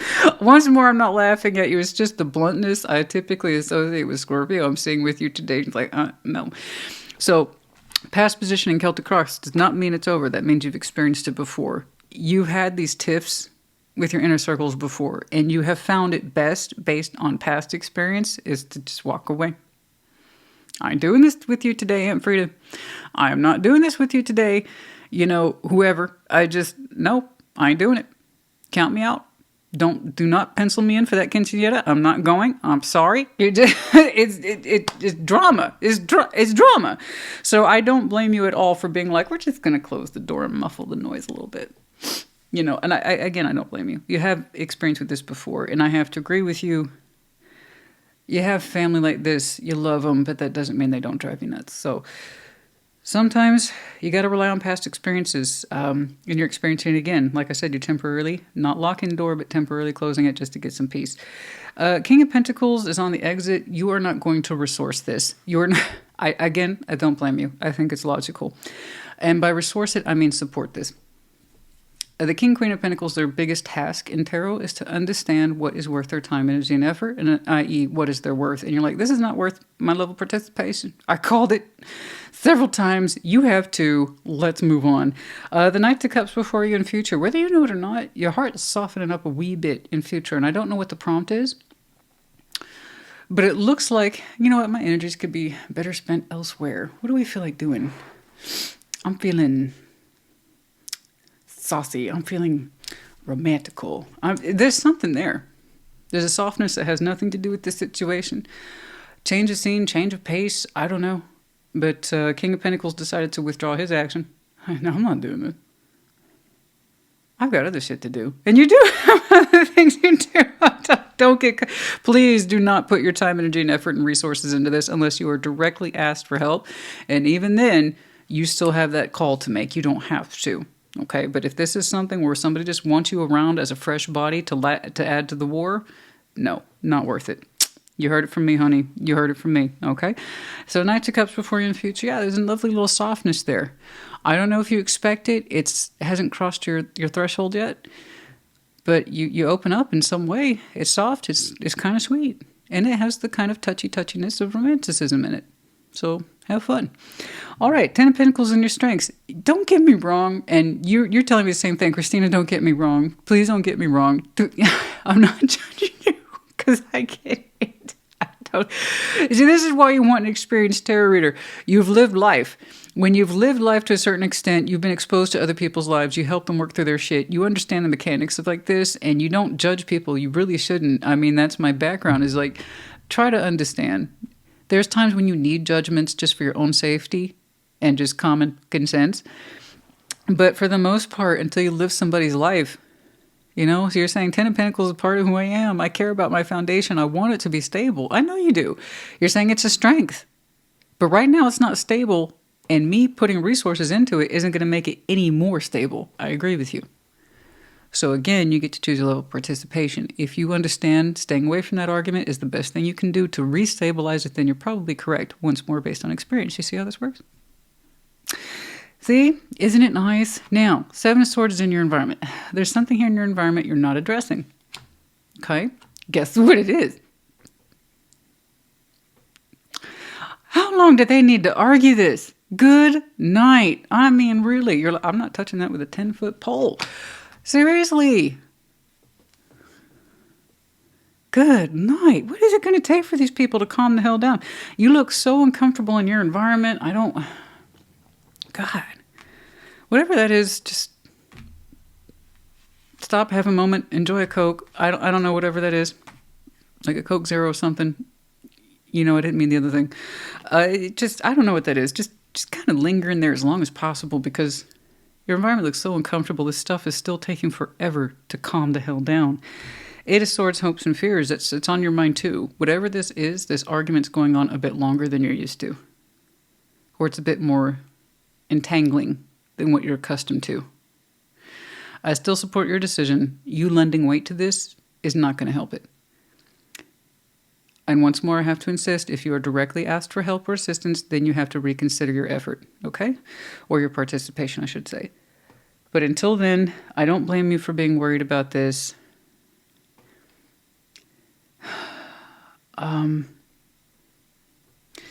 You hope you're doing the right thing by not being involved. You're afraid that you're not. You know, you have to go by your initial instinct, honey. That's all we can do, is make decisions for ourselves as best we can. Your hopes and fears are a guarantee of nothing. It's simply a reflection of our inside. So I see you shying away from this. It's strenuous. You're familiar with the topic. If you're ready to reemerge in it at some point and lend your weight to it and you feel comfortable about it, then you have your answer. But for now, I just see you avoiding it, and you hope that you're making the right decision.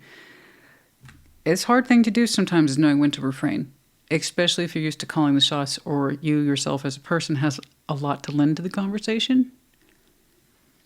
You know, that's where it sucks to be responsible. Everybody looks at you to like, you sort this shit out between all of us. What? You all started it. It had nothing to do with me. You figured out your damn self. You know what I mean? It kind of sucks sometimes to be the responsible person. But it's all the more reason, in that sense of responsibility, you have to know when to refrain and say, this is not my fight. I refrain, hands off. Otherwise, I think you're that person who would take charge, but for some reason this does not have...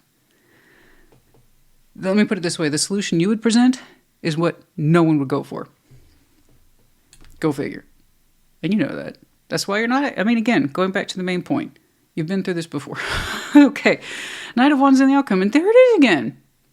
There it is again. You know?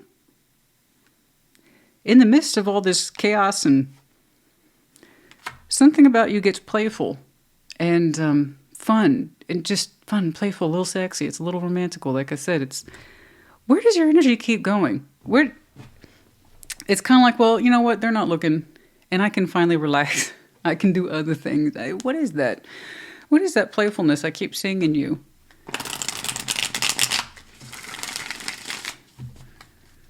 Let's get some advice, please, for Gemini. Now, I'm not saying always be that person who avoids conflict. No one respects that person. It's way too passive. You have to know when to get in there and throw your weight around, because you are directly tied to the results. Or part of your responsibility is to engage, not disengage. I don't think you're being the passive person. I think you made a conscious decision based on past experiences in this dynamic. That's why I'm supporting your decision. Okay. But if at some point you feel like, you know what, I'm just This isn't getting any better, and really I'm just hiding at this point. Maybe step in and say, you know what, you all are being kind of ridiculous. This situation should have resolved by now. That's some King of Pentacles energy right there too. So don't forget that. If you feel like it's getting a little too out of hand or it's going on a little too long.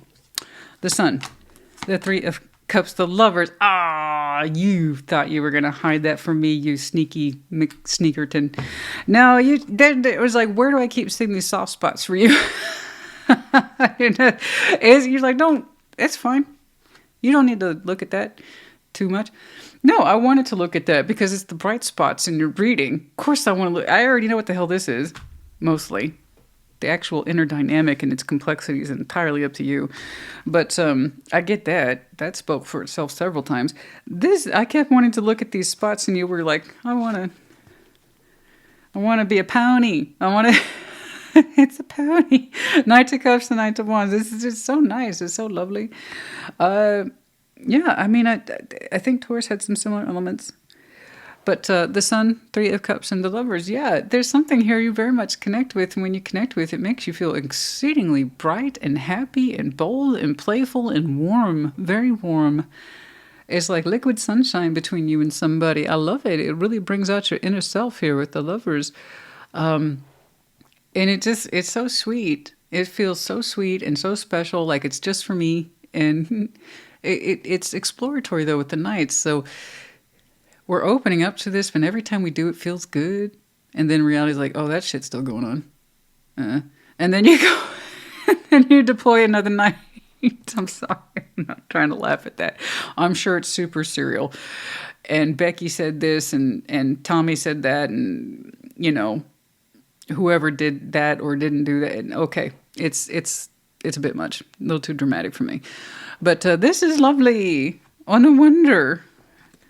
Yeah, no wonder the King of Pentacles like, I have other shit to do. No wonder you withdrew your resources. You wouldn't put them in there. I don't blame you. And that's all good feeling, too. That is some really good feeling. And it's returned to you, so bonus. That's nice. It's right there at the crossing point, too. The question is, where are you? When do we experience our Knight of Cup going outwards, being emotionally expressive, eh? Oh, I don't know. I'm so tempted to do a time check, and then people are like, you gave Gemini a time check. You didn't give us a time check. Why did you do you not love us the same way that you... Oh. And then it creates that stuff, which I hate. So whenever you open up the Knight of Cups, then you know. Just to let you know. You like what you connect to, and it makes you feel really oh so good. And Gemini's going to be Gemini, and I'm going to keep connecting to that. Heck yeah.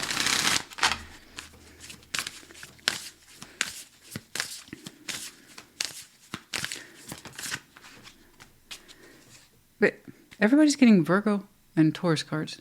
Do you see this? What's up? Yours keeps coming up a lot, too.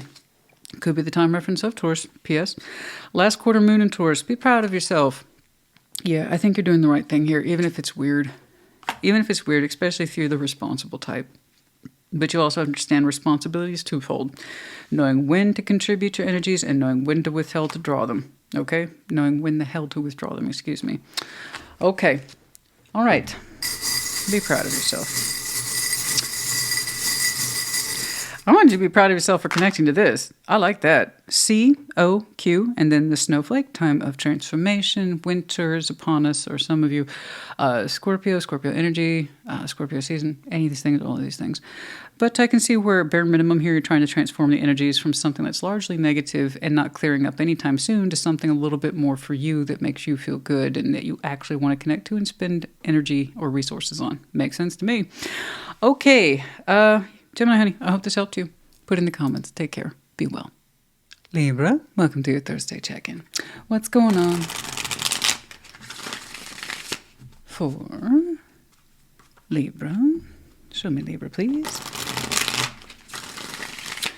What's going on? Show me Libra, please.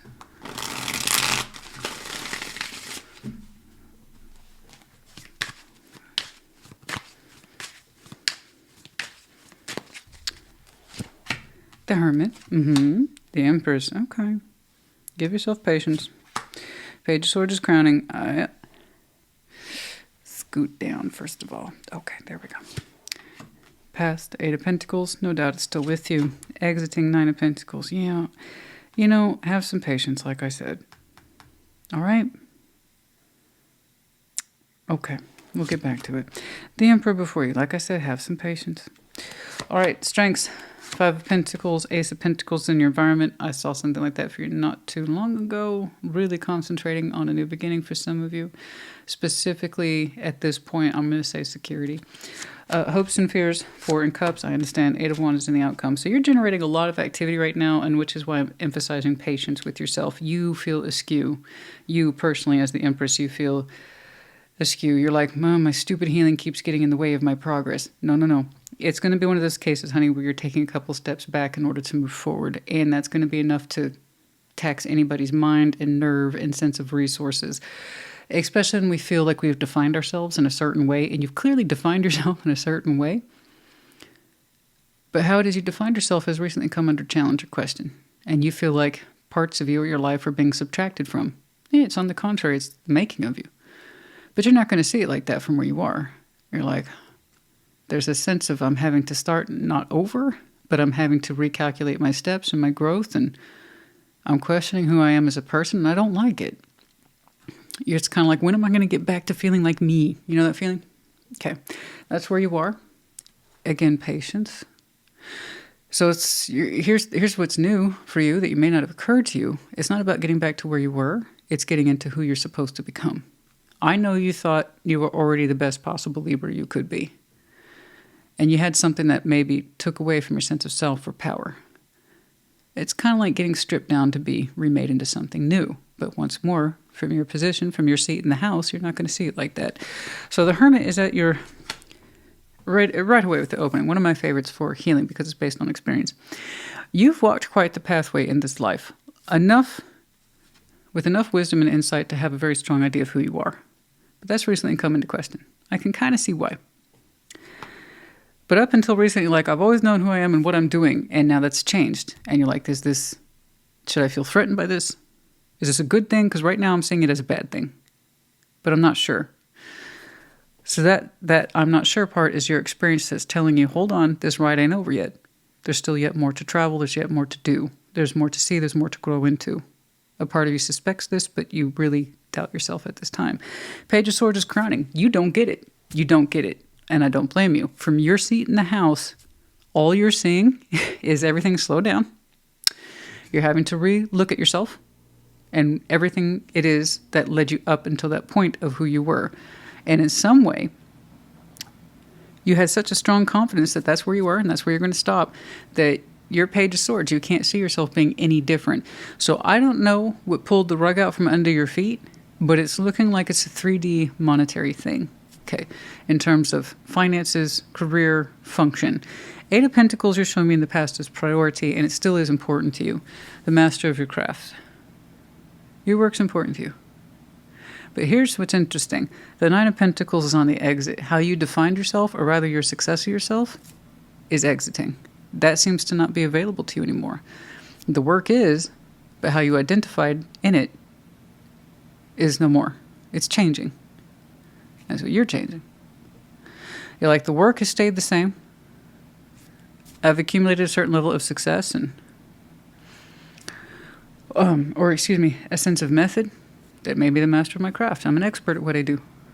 It built me into who I am. I didn't expect to change after that. You see what I'm saying? Page of Swords crowning. It's like, what the hell is going on? So in some way, your identity, you might feel like was taken from you, and I'm going to push back on you and say it's going to be the making of you. You're not done defining yourself yet. You got comfortable until at some point you were made to feel uncomfortable, despite all your experience and your wealth of activity. And now you're in this place of questioning, am I the best possible Libra I thought or rather assumed I was? No, you're not done. You're not done. The Hermit needs more time to make process with you, to make inroads with you. Because I know if you look back on what led you up to this feeling of being the Empress, you'd be able to articulate it really well. But if I were to ask you, so what does your pathway in the future look like? Where do you see yourself 2, 5, 10 years from now? You'd be like, I used to know, and now I don't. That's not true. I know that you thought, let's take it out of the vague box so people can get what the hell are you saying, Christina? Okay. I know you thought you were iPhone 15 Pro Max. Turns out you're iPhone 18 Pro Max and it hasn't been invented yet. Oh, makes sense? I'm just using that as a kind of power structure that people accumulate to success and getting the latest technology. Okay, whatever your thoughts are, it's not the point. About the actual iPhone is not the point. I'm saying in terms of its status, its prestige, and what it represents as the height of technology in mobile devices. That's what I'm alluding to. So I know you thought you were the most badass, well-equipped iPhone 15 Pro Max or whatever the hell I said on the market. And I said you're the version 18 and it's not even out yet. It's probably not out for another, what, at this rate, 2 years? My point is, you don't know that yet. You didn't think you had anything to upgrade, right? You're like, I'm good right here. I'm the best of the best of the best, sir. Best of the best of the best, ma'am. Turns out, no, you got more to go. Yeah, Nine of Pentacles is great. I don't knock the Nine. I love the Nine of Pentacles. It's one of my top 5 favorite cards in tarot. It suggests that I've done a lot. A lot. Don't discredit me. Give me credit. I've done a lot. Yeah, but you ain't done. So now it really is reminding me in some ways of the overtones to your last check-in. It's like, I can do more and I want more. And I feel like this is a variation of that. Now, I'm not saying all tarot readings are continuation. I would never suggest that. They can be quite different from each other, and that's going to happen. And sometimes I can see variations of a same idea or a similar idea, and that's where I think we are today. Because you're like, the Empress. In the future, you're going to find yourself identifying more as the Emperor. They're really not that far apart. It's how you view your sense of self, success, and empowerment is going to change. Okay? It's going to change. You're looking for a status upgrade, a sense of empowerment upgrade, and you may not have known that last mile was in you. Okay, if you want to take it to, like, say, a running analogy, you didn't know that last mile was in you, or you had any more miles left in you. Turns out you do. So I could say that these two, are, the Emperor and Emperor, they're not different people. They're both you. I just know. Okay? I know. I know as soon as you started showing me healing aspects of who you thought you were, and how that's recently come into question, and yet you have a phenomenal platform of success, or at least stability behind you. And the fact that you hadn't given it much insight tells me, okay, you're going to change your identity a little bit. It turns out you can be more. That we're never done learning. We're never done growing. Not really, no. 5 of Pentacles in your strengths. You are someone who understands that things don't always work out. They're not always supposed to. Nah. Sometimes things must break in order to fix. The Libra I know is looking at that. You understand that principle. You get it. People get so wrapped up in the 5 of Pentacles. I gotta keep it. I gotta keep it. Baby, it doesn't want you to keep it. Why do you think it's trying to break from your life? People who are meant to keep something, they show me fixing it. I'm fixing it. You, the Libra I'm looking at, says, I know things don't always work out, and I don't fight it. I don't contest it. It's on me to shape a new opportunity. Yes. Yes. So use that 5 of Pentacles to your advantage. And that includes concepts of yourself. You were not a one-stop here. You had more to do. Okay? So you can change how you see yourself and how you experience your own life if you're willing to break from that idea. It's not just always the coin. Sometimes it's the metaphor. Ace of Pentacles in your environment. Yeah. Yeah, that's what I'm saying, honey. You ain't done. Not by a long shot. I know you had a really good resting point for a long time. But I tell you what, I don't care if you're 40, 50. The point is, you're going to meet the next decade of your life with a more amplified, confident version of whatever it is you had before. And what you had before was actually pretty damn good. Like I said, you're just not done. Ace of Pentacles, you're making it happen. You're willing to break from what you need to, including thoughts and ideas about yourself, if it means accommodating more. Resources, career, money, or just a way of life. Because Ace of Pentacles in your environment, that's a way of life overall, comprehensively. Okay? 4 Cups in your hopes and fears. You know, You don't know sometimes if... There's something here about the unhappiness. Some of you were afraid that you were unhappy and you didn't understand why. Like you had no reason to be. You had no cause to be. No, you had reason to be unhappy. That doesn't mean you're always going to stay that way. I could see where you would be tempted, or you were rather afraid that you'd be unhappy forever because there was something here that was challenging you that you're not done. And that's going to create a space in people saying, I'm unhappy and I don't know why. That's because something needs to shift and change. And we're not always immediately able to recognize it. And that's where you are right now. So no, you will not be unhappy forever. Okay? You hope to feel better, and by all rights you will be. 8 of Wands in the outcome. You're talking, you're producing, you're doing stuff. You're going to have it figured out. And when it's time, you're going to start deploying your communication and making your intentions known.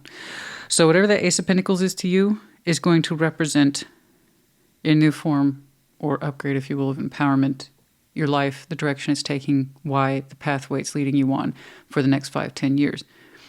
You know, and here's the thing. The platform you're coming from was already quite strong. So I can't say I'm surprised. It's not like you're starting over. But it's the continuation of your own development. And very real life terms, too. And I don't mean that just in the vague metaphor. I mean in real life terms. You still have so much more to go, it seems. You ain't done yet, honey. Oh, look at that. There you are. Feeling much better in future. And then we're talking. We're nailing down those communications. We are nailing down those intentions, which become actions. So do keep that in mind.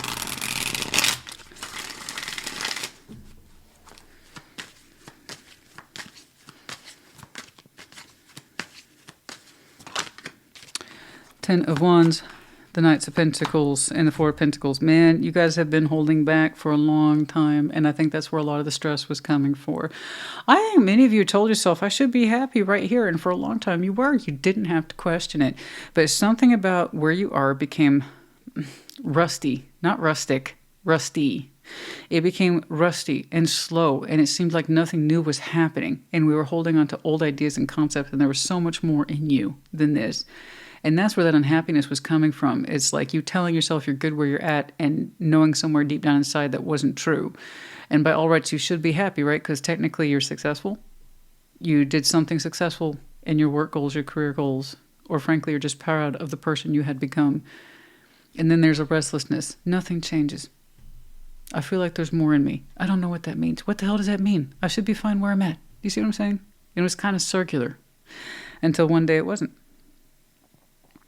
There's a begrudging sense of it's the same shit every day, day in, day out.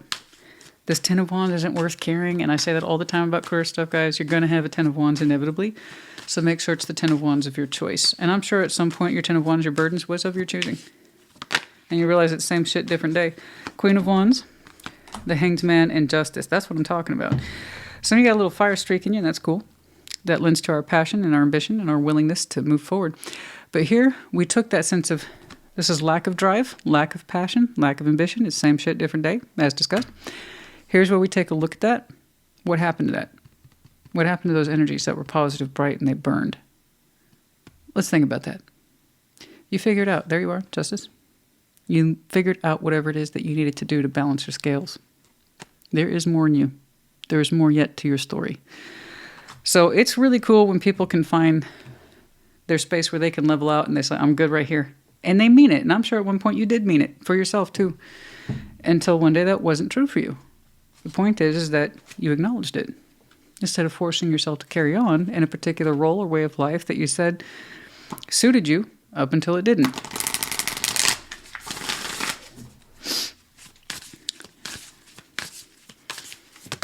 Yeah, there you are. That's first time. I'll tell you what, everybody's gotten Virgo cards and Taurus cards, I think, and a lot of Gemini. You're the first one that's like, oh no, this is me. Yeah, some of you might be double, triple Libras. Okay, last quarter moon in Libra. Make time for self-love. Understanding that you're not done and you have more yet to do, that is a form of self-love, guys. I have so much more to give. I thought I was done with this level of my story. Turns out there's more yet to be written, right? And I completely agree.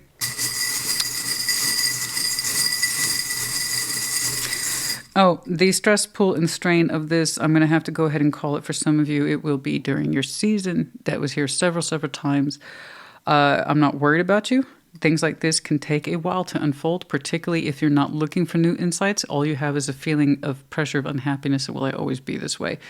So that might very well stretch out into your season until you cotton on to this idea of, oh no, there's another level waiting for me. You know. So just FYI, but the timelines, excuse me, will vary for everybody. We have the letters H, I, Z. We have the medallion of Capricorn. Yeah, that would make sense. There's that ambition. So you might have some very interesting Capricorn in your chart. Makes total sense here. And the season might be important connecting to, but I'm not really seeing about connectivity today. It's more about your own personal sense of self, goals, and development. But just FYI. We have the rose here, very indicative to you. That being, you are ruled by Venus. Some of you have a soft side, a sweet side, a romantic side. That wasn't necessarily what was on display here today, but you understand what I'm saying. Peacock. Yeah, some of you take careful consideration about how you look. You know, peacocking, showboating, you take pride in your feathers, your presentation, your colors, you know. There's nothing wrong with that. So long as you know, I mean, again, one of your power structures is a sense of beauty, aesthetic, balance. I know that sounds horribly superficial, but it's not when it's something that makes sense to you. Okay? So for some of you, how you dress and present is a big part of your personality. It's what makes you you. It makes you feel more comfortable about yourself. Okay? Little did you know you had more plumage with that peacock. You know, you have a bit more to show. You just didn't know that. All right, but you will. And then we have the dragon in reverse. Yeah, it feels like our emperor's not activated yet. Why would it be? You're back here. Eventually, it wakes up, though. All right? For some of you, that might be Aries season. Anyway, I hope this helped you. Put in the comments. Take care. Be well. Taurus, welcome to your Thursday check-in. What's going on for Taurus? Show me Taurus, please. What is going on for Taurus?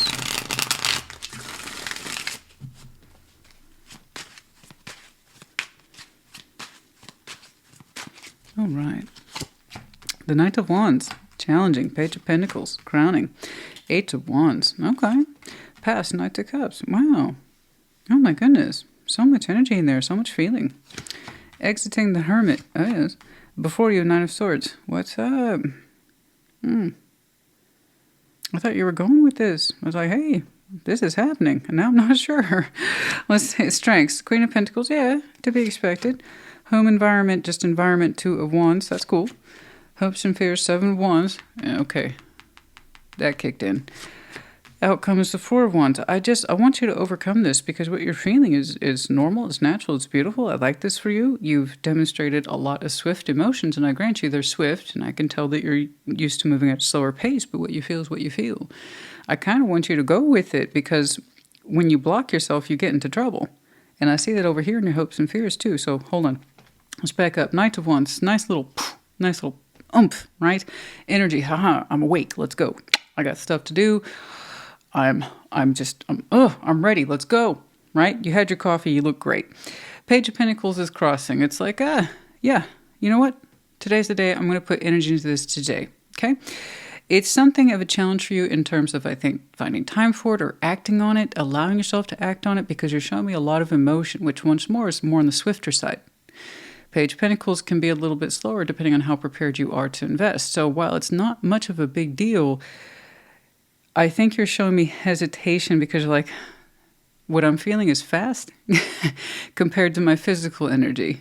And it's like, I'm used to being slower or something like that. It's almost like, I don't know. I have a sense of you feeling so much, so fast, so swiftly. It's like, I don't think I trust that because you're showing me anxiety and anxiousness as opposed to experience and knowing better. Eight of Wands is crowning you. God, you got something you want to say. It's been on your mind. It's up here. Okay, there's something here that's literally been on your mind in terms of words, what it is that you would say. You got the energy to back it up. It's very robust. It's full. You're feeling it, and you're like, that's the problem. I'm feeling it too quickly. I don't trust it. I feel it too easily, and I'm used to a bunch of bullshit. So where's the bullshit, and then maybe I'll trust it. It's like you're trying to create a lot of unnecessary fuss and worry for yourself in order for you to allow yourself to believe that this is what you want to do. It's like, you're looking for the it. You're looking for the the but. You're looking for the problem. Like, what? It feels so easy. Nothing can be this easy. Ever. No, my instincts are wrong. My feeling's too wrong. It's too fast. No. I'm going to go back to my Page of Pentacles being, I don't know if I want to put myself into this. Yeah, you do. The feeling's there. It's natural. It's organic. And that's the best kind. And it's still in Knights of Cups was in the past. Once more, the past position doesn't mean it's over. That means that's what you've experienced in the past and you still do in present day. For many folks, it continues on. And that's what you're showing me. Two of the fastest, boldest Knights in terms of energy presentation and delivery. You've got so much in you. It's just, it's leaking out of you, honey. It's like, it's beautiful. It's not bad. It's not an ugly leak. It's a beautiful leak, but you don't trust your leak. And I know that sounds so horrible, but it's true. You don't trust it. You don't trust it. You're like, that can't be right. I don't have feelings like that. You do, though. But you do. You're arguing with it. You're arguing with yourself. It's like you're creating your own obstacles. I don't know why you won't allow yourself to go with the flow. And I hate to use such a generic term, but that's what that is. That's just, it's flow and your willingness to communicate it. That's it. And you're like, I don't know if I should do that. Exiting the Hermit. You know better. You have experience. You've walked the path before, and it's exiting. It's like, I can't find my hermit. I don't know where he went. The one that can step up and reassure you that all is well. You've been through this before. All you're doing is showing me nervousness and excitement and, oh, it's too easy. Nothing's that easy, Christina. Sometimes it is. And then we get in our own way and be like, fuck it up. That way it's not easy. At all, ever. Get yourself twisted up about what it is you naturally feel, so you'll never do anything anywhere that feels right. So I don't like that your hermit, it should be this way, to be clear. I should see your sense of anxiety dissipating, overthinking and shutting it down, dissipating, and knowing that you got this in the hermit before you, but you showed me the opposite. I don't got it. I don't know what I'm doing. I have no experience here, none whatsoever. That's what you're saying. There's nothing to heal myself over or say that I know better about or that I'm wise enough to handle this. No. Let's lock ourselves up in the head real quick. That's more comfortable. So again, you're getting in your own way. So here's the natural, and this is all happening now. This is all now. Not yesterday. It's now. Okay, a little bit yesterday. Knight of Cups is carrying over. Okay? But it's still with you today. And your Knight of Swords is like, no, I'm going to overthink that shit. Done. I'm not going to do nothing. I mean, I can't tell you what to do, honey. Tarot lady don't dictate shit. You do. Okay? Tarot does not dictate action. You do. Tarot's a proof of choice, not the absence of it. I mean, I'm reading but one process for you. Will it always be blocked down? That's what you want to know. We'll get to that. Queen of Pentacles in your strengths. Well, no duh, right? Absolutely. I hope that's in your strengths. Your sense of practicality, responsibility, reliability, being resourceful, knowing your own sense of worth and what it is that you would build yourself upon. These are all beautiful constructs that should be attached to you. So I'm glad you know this. This is good. Two of Wands is in your environment. There you are again. Man, decision. I can make a decision. I can make a decision. I make decisions every day. I can make it. You're used to making decisions every day. Trying to keep yourself present, focused, present-oriented every day. And I applaud you for that. I wish more people would show me that. Honestly, it's such a simple thing we take for granted. It's one thing to make decisions based on the past, which is not good. And then also, sometimes to our credit, we make decisions based on future hopes and goals. But again, we still really need to base them in present, lest we somehow jeopardize our future because we're overthinking it or we're overpointing in a direction when we need to be here and now. So I'm glad that you tried to make decisions in the here and now. That's good. That is. It also shows your willingness to communicate and execute those ideas. But when it comes to this one, you're so close. You're so close. It's just do it, Tor. Just do it. And I want you to. I do. What's some Eight of Wands going to cost you? Is it worth getting your head locked up in your head over? No, come on now. And your hopes and fears, Seven of Wands. I'm afraid I will always be guarded. I'm afraid I'll always have a wall up. I am afraid that I will always block myself in some way. But I hope that I'm able to represent myself. So Seven of Wands is boundaries and how we would defend ourselves too. So you want to be able to stand up for yourself and say, I stand by this. and I don't take it back. That's cool. That's the hope side. Okay, that's speaking with conviction or acting with conviction. And then there's the other side that represents the fear or the weakness. Walls up out of habit because I'm scared. And that's it. Fuck off. Leave me alone. Can't hurt me. Walls. Guards around my walls. Haha. Can't get to me. That's right, they can't get to you. So even if you did put yourself out there, if you still have a wall up, you might reject anything that comes back to you too. So I can see where for some of you, your defensiveness, your walls have gotten you into trouble. More so when you just want to live in the moment and decide to live in the moment and feel through the moment. These are all beautiful things. And then you shut it down like, no, it ain't. That's ugly as hell. Nobody should feel this good. Do you hear the contradiction? We are sometimes our own worst enemy, Taurus. I know. We've had that talk before. 4 of Wands in the outcome. I don't know what you're playing at. You got some here in the outcome somehow, despite your best efforts to self-sabotage, somehow in the outcome, you still have some sort of relationship here with the 4 of Wands. I don't know how, but I guess you didn't get too far in your own way. But something here is still showing up. Now, 4 of Wands, that's defined by 2 people, and the energy and the time, energy, and effort specifically they spent building into it. So however those 2 people define it, but it's showing up for you in the outcome. So you did something. You did something. Because right here I see where it kind of stops, but maybe over here, when you put the decision to communicate more in that respect of, okay, this is from my environment for which I'm comfortable, this is what I can do. Maybe you let loose some energy, because honestly, I didn't see anything returned. So I didn't know if you allowed yourself to put it out there or not. Let's get some advice for you. Yeah, well, you still have 4 of Wands in the outcome. Huh. A poor hermit. It's like, conventional wisdom. Who needs that? Go away. Experience ain't taught me nothing. That's just not true. That's just not true. Let's get some advice, please. At 5 of Swords, there's the self-sabotage. 2 of Swords, overthinking it. 7 of Swords, backing away. Dude, you discredit yourself so bad sometimes. Honestly, we have this talk all the time. There's the self-sabotage. Whenever you are in a position of talking yourself out of or into anything, that's when you need to stop, because then you're going to cross that boundary that you should have in place with yourself. I'm not going to lie to myself. I want to do this and I feel this. It's nothing but good energy and me wanting to represent myself. What is so wrong with that? 5 of Swords, 2 of Swords, 7 of Swords. Some of you have gotten hardcore practices of just not showing up. We talk ourselves out of it. 2 of Swords. I don't know, so I'm just going to bow out. 7 of Swords. I'm going to avoid it. I'm not going to address it.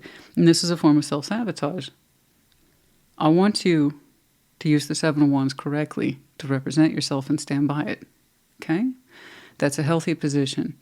But if we're always going to use our walls as a means or an excuse to shut things down, then we're not really rejecting a circumstance or a place or a job or a person.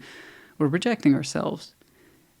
And the more you understand that, the more you understand it begins with you. You understand how you're actually hurting yourself more than anything else. Not the situation that could have benefited from you.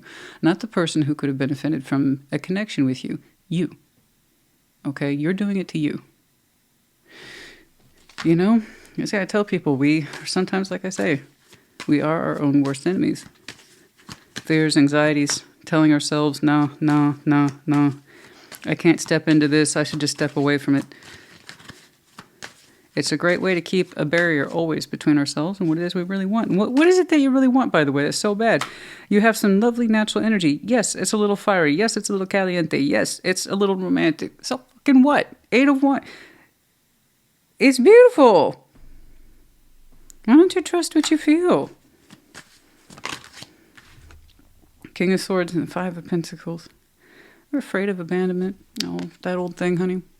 That old thing. Well, with Taurus, I know it's kind of a big deal. Your 5 of Pentacles is kind of like Scorpio's 5 of Cups. It seems to be par for the course. One of your minor cards, too, technically. Some of you are very afraid of abandonment. If I get involved in this, it could hurt me or leave me, and what's the point of any of it? Well, the point is to overcome our fears, not succumb to them. That's why.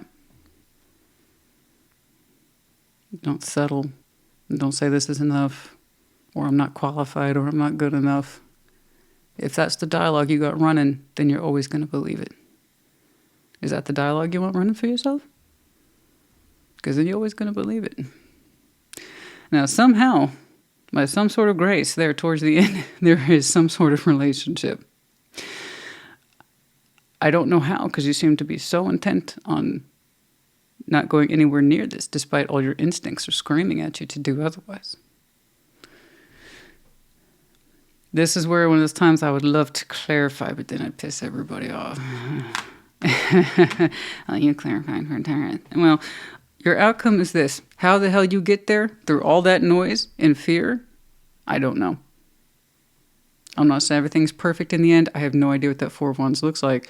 Point is, if you want a happy one and one that works for you, instead of one that's kind of disjointed and already fallen apart at the seams before it even had a chance to take off, we've got to change the approach, specifically how we approach ourselves. Okay. All right.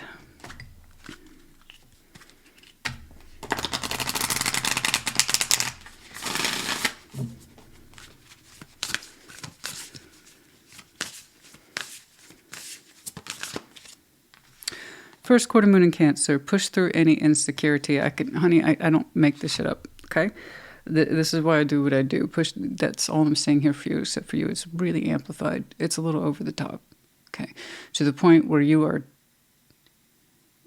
really stepping away from your own instincts, which is never a good thing, because of fears of the mind of being hurt or having to abandon something that calls to you naturally.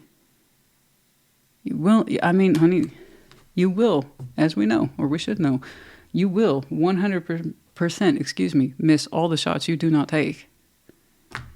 And you're hurting yourself. I don't want you to hurt yourself.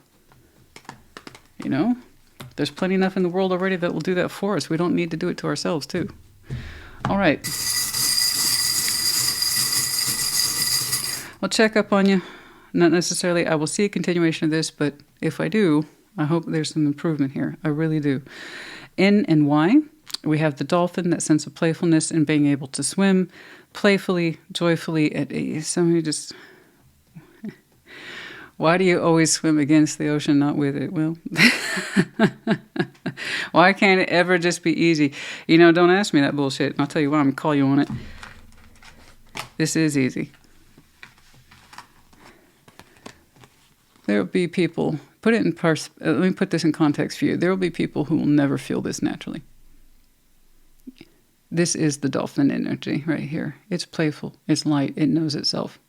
It knows what makes it happy. And it would like to connect to that space.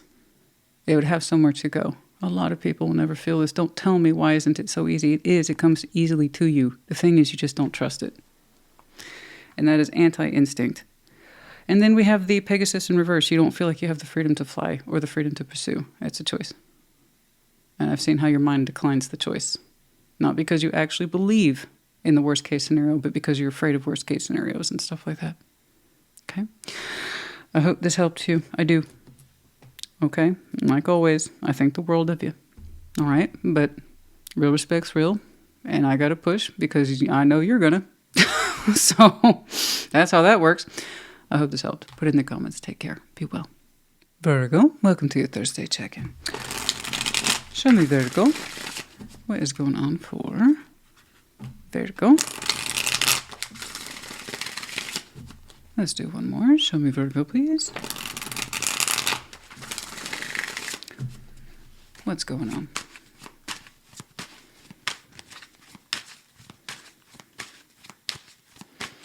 What's up? Judgment, crossing the lovers. Oh my. Spiritual. So nice, we got to say it twice. Oh, the star crowning. Okay. Past, Nine of Pentacles. Okay. Exiting, Six of Swords. Oh. Oh, the plot thicken. The Hanged Man. Yeah. Well, I don't blame you for that. Well, strengths, Four of Swords. Good. Okay. Eight of Swords is in your environment, though. We're going to need a little more time with this one, eh? Hopes and fears, Three of Wands. You're showing me that old dilemma. I hope this is worth waiting for, but it may not be. And that's scary. King of Pentacles and the outcome. You got to do right by you. Understand your self-worth. Back up. Judgment. Straight away. Is it time, Virgo? Is it time? I don't know, is it? The Lovers is crossing you. Not an insignificant connection. It's currently not with you, but it's in your heart. It's in your spirit. You know this. It affects you every day. And it calls to you every day. Very powerful connection. At some point, it crossed your timeline in the past. Where you are with it today, once more, seems to be of a spiritual connection, bare minimum. It hit you. It hit you. It influenced you. We learned a lot of lessons from this. Judgments, again, once more, is the opening. So we learned a lot of lessons from this connection about ourselves, about them, the meaning of it all, because that's all in there. The spiritual energies, the agendas, the shiftings, the lessons learned, seeing each other's point of view, the whole thing is there. So nice way to start. That's a lot of work right there, since you two have been separated or you lost connected. Particularly the exchange of the point of view of the lover. I see things from their point of view. I get where they were coming from. I understand why they said this and did that. And I've kind of walked a mile in their spiritual shoes, if you will. So there is an exchange here, possibly, most likely on their side too. Again, once more, the Lovers tends to be a dual effect. But we're not focusing on them or they. I'm focusing on what you've experienced and how you've been processing the Lovers.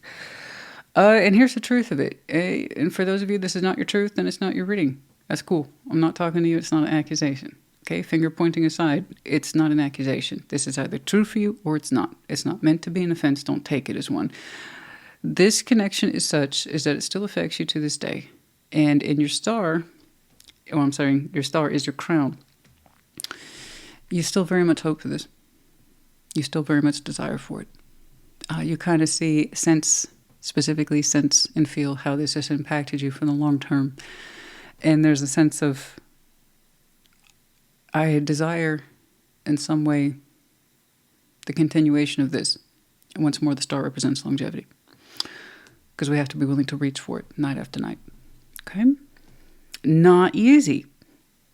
But it's the highest point of our desire.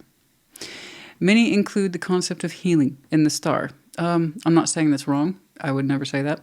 I'm just saying there's a lot of healing cards already in tarot. Why add the star to it when it has such more complex meanings? But some of you have a very high desire to connect with the lover for reasons of healing. If anything, maybe perhaps to feel good about it in the long term, if nothing else. Just FYI, throwing it out there. Nine of Pentacles in the past. I know that you know what it's like to be a person of individuation and how you would define yourself, which is good. These are all good things. You should always know what it is to be Nine of Pentacles. If you don't know how to be a person in and of your own right, responsible for yourself, how to make decisions, can-do attitude, then you will always be someone who leans on others and you will never really understand yourself. So you're telling me I know what it's like to be me. I know what it's like to be a Nine of Pentacles. I've built my life. I'm experienced. I'm not an idiot. I know what I can do. I've accomplished a lot and I completely believe you. My stutter has come out pretty hard today. But then again, I'm still recovering. You know,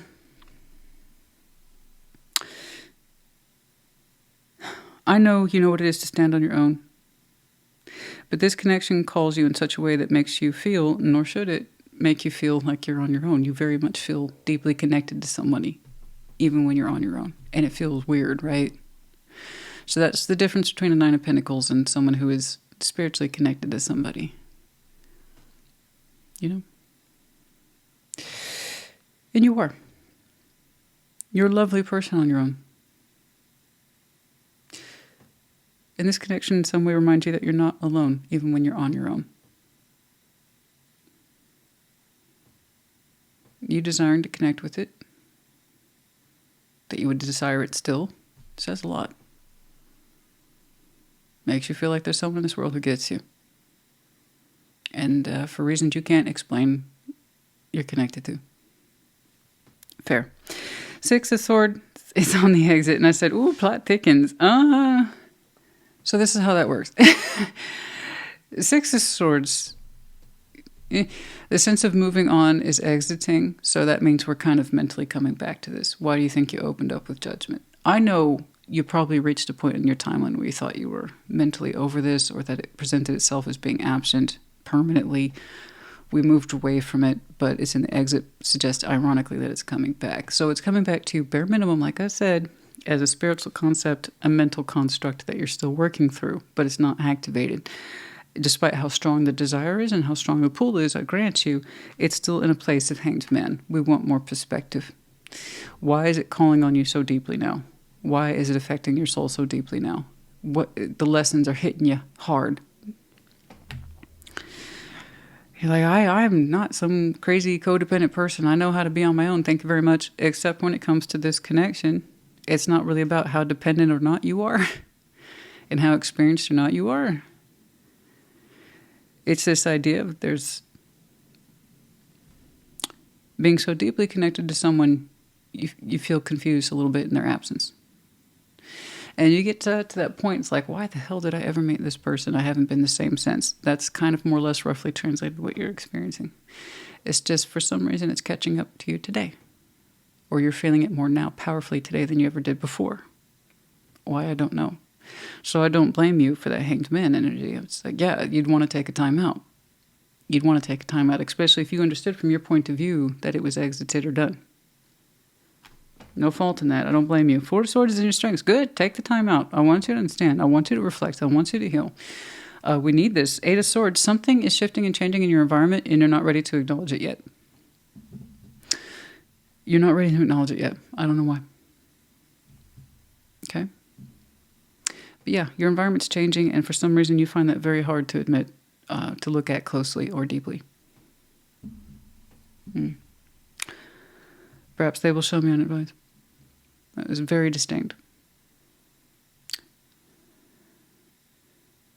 When there's something in our environment we don't want to admit is changing, and we don't want to see it, we're not going to allow ourselves, it's very telling. So please, by all means, use that Four of Swords for more than one thing. Okay? Three of Wands is in your hopes and fears. Yeah, like I said, I mean, it sucks to be in that position of, I want to have something to hope for, but I don't necessarily want to get caught in this trap of waiting. I understand. And what you're feeling over here, is that pulling on you in terms of hope, or is that pulling on you in terms of waiting? Okay? Because I don't recommend waiting. It causes a lot of harm. And that's what you're kind of afraid of too. I want to hope to have something to hope for. Three of Wands also suggests hope, which is why people get caught in the waiting trap. All cards are twofold. All. Always. There's a positive and a negative to each. Some of the negatives are obvious. Some of them are not so obvious. Some of them have to be explained repeatedly because they're complicated. But I think your hopes and fears, which once more, it's just a reflection of who we are. It's not a guarantee of anything. It's just it's not an outcome. I'm sorry, is what I meant to say. It's not an outcome. It's just reflection. I think you want to hope for this, but you also don't want to fall prey to the cycle of waiting either. And I think that's very rational of you and reasonable. King of Pentacles in the outcome, you're going to be okay. Know what your self-worth is. You'll be okay. I have no doubt you're resourceful. I have no doubt that you're very responsible. I can see that you're grounded. You know, you're a natural earth sign. I see that. You tend to be grounded, and you're like, I have never had a problem just being my own person until this connection. And it's got me all fucked up in the head about myself and what I think I know. Yeah. Well, it does that, doesn't it? The lovers. It does that. So again, all these lessons, the exchange, the points of view, how it's influenced you, that's all here. What we do with it in the end, you will know before I do. Okay, let's get some advice because I still don't see you ready to approach it. Maybe right there towards the end when you know or get... I'm not saying you lost touch with who you are, but I'm saying in the end there, when you show me empowerment by encasing or showcasing your King of Pentacles, kind of tells me, okay, I've made up my mind. Some of you simply will stand in empowerment and go towards the star. I saw that on the split. Others of you might choose differently. Others of you might settle to just kind of be content with the lessons you've learned and accept that sometimes you're going to feel it strongly. Okay? Life is a game of choice. Choose what best represents you. That's all any of us can do. this, we have the Ace of Cups, King of Swords, the Six of Pentacles. From a place of love, simply, I'm seeing one choice for many of you. It was very open-ended. I didn't have a very strong idea of what you were going to do until it was here. Ace of Cups, King of Swords, Six of Pentacles. I cannot stress this enough. What you're showing me externally, this is where it's coming from. It's coming from a place of love in you. And while it's showing externally as very formal, very commanding, very maybe even cutting, a little firm there around the old edges. There is a determination, nevertheless, with the King of Swords. I'm going to bounce with this, but do you see where it's coming from? I don't think if it was anything other than this, anything other than love, I wouldn't have recommended this at all. Like I said, the approach is a little stiff. That's okay.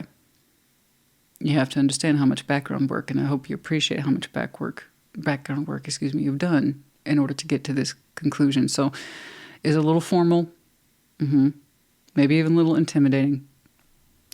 And by that I mean it's the strength of mind showing here. I'm going to balance this, if nothing else. But this is where it's coming from. Had I saw or seen anything less, I might have discouraged you, you know. Because I don't want people to do anything that they... Not for things like this, guys. Not for judgments and lovers and stars. If it was anything less than love, it's just... You gotta know it's worth it. But anyway, this represents one of the many choices some of you will choose in the end. Like I said, we got a little firmer sense of self there right towards the end. When? I don't know. That's up to you, Donna. I don't know. Whenever you're ready. Whenever you're ready. Kind of really depends on this Hanged Man and the perspective you gained. You know? Oh, excuse my tummy. It's kicking off. Like I've told many of you before, I'm a scheduled eater. And many earth signs and sometimes air signs line up to my lunch schedule. And if I'm off by so much as 5 minutes, my tummy lets me know. Goodness me. Let me know if you guys can relate. Oh, this is you. Last quarter moon in Virgo. Attend to the details. Yes, be thorough, be methodical. This is what you do. It's one of your superpowers as discussed before. Yes, attend to the details. Things that you need to focus on and think about. And that will inform your decision. We have the letters C, T, A, which spells cat, which is funny because the cat's here too. That's great.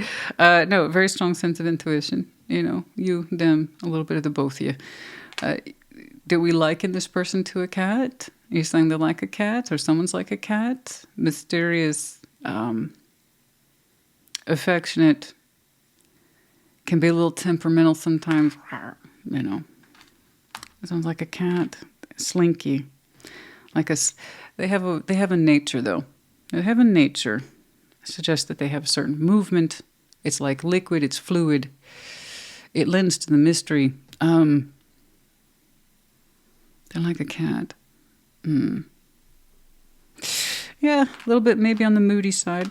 I don't know.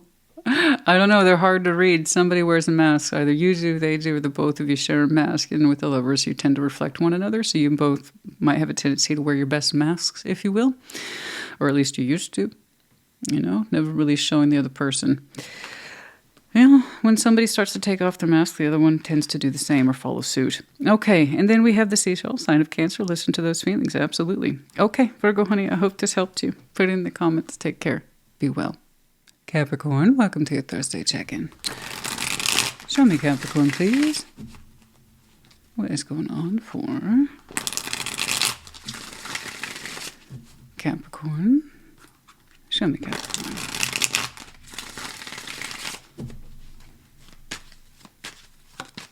Okay.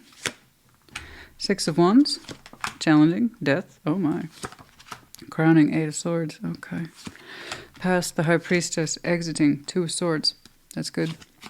Before you, Two of Cups. Okay, cool. Okay. Strengths, Two of Pentacles. You know, the Fool's in your environment. Wow. Okay. The Emperor and the hopes and fears, and the outcome is the Hierophant. Yeah, I want you to stand by your decision. There's something here that I know at first it's very confusing. The good news is, straight away, you showed me some form of ego death. Now, don't get me wrong. It's not a complete process. It's always going to present a little bit of a challenge, but you seem to have a grip on it now. And there is. Six of Wands is a mild case of ego, like always in all things in tarot. It just kind of depends on what you do with it. But something you used to take pride in, something you used to take confidence in, something you used to get recognition for. You're like, I'm transforming that. I don't have the same attitude around this anymore. It's not necessarily, it's kind of like saying I don't necessarily take pride in this anymore, and I don't necessarily take confidence in it anymore. It's kind of like I'm above that now. I've transformed from it.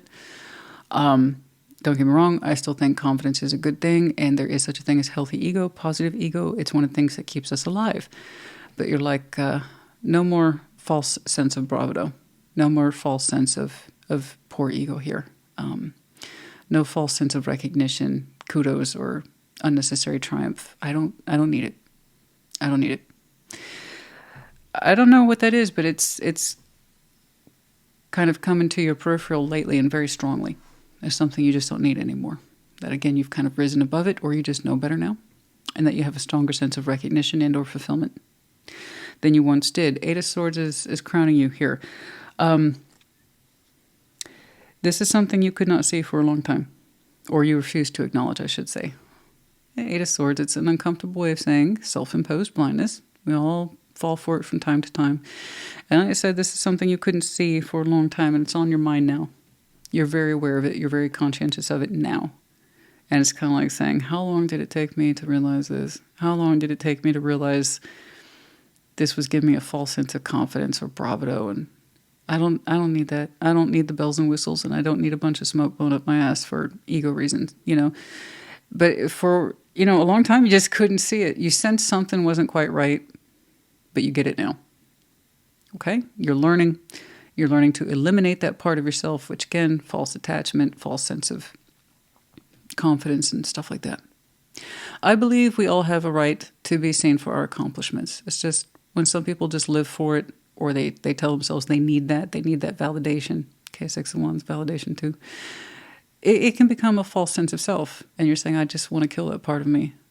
I don't want it to thrive anymore. I don't need that level of validation. I determine my level of validation, and so you have, and you will continue to do so. And you're redefining that as we speak. And I have this feeling this is one of those elements in your life that's kind of eluded you for a long time. And it didn't become obvious until it did.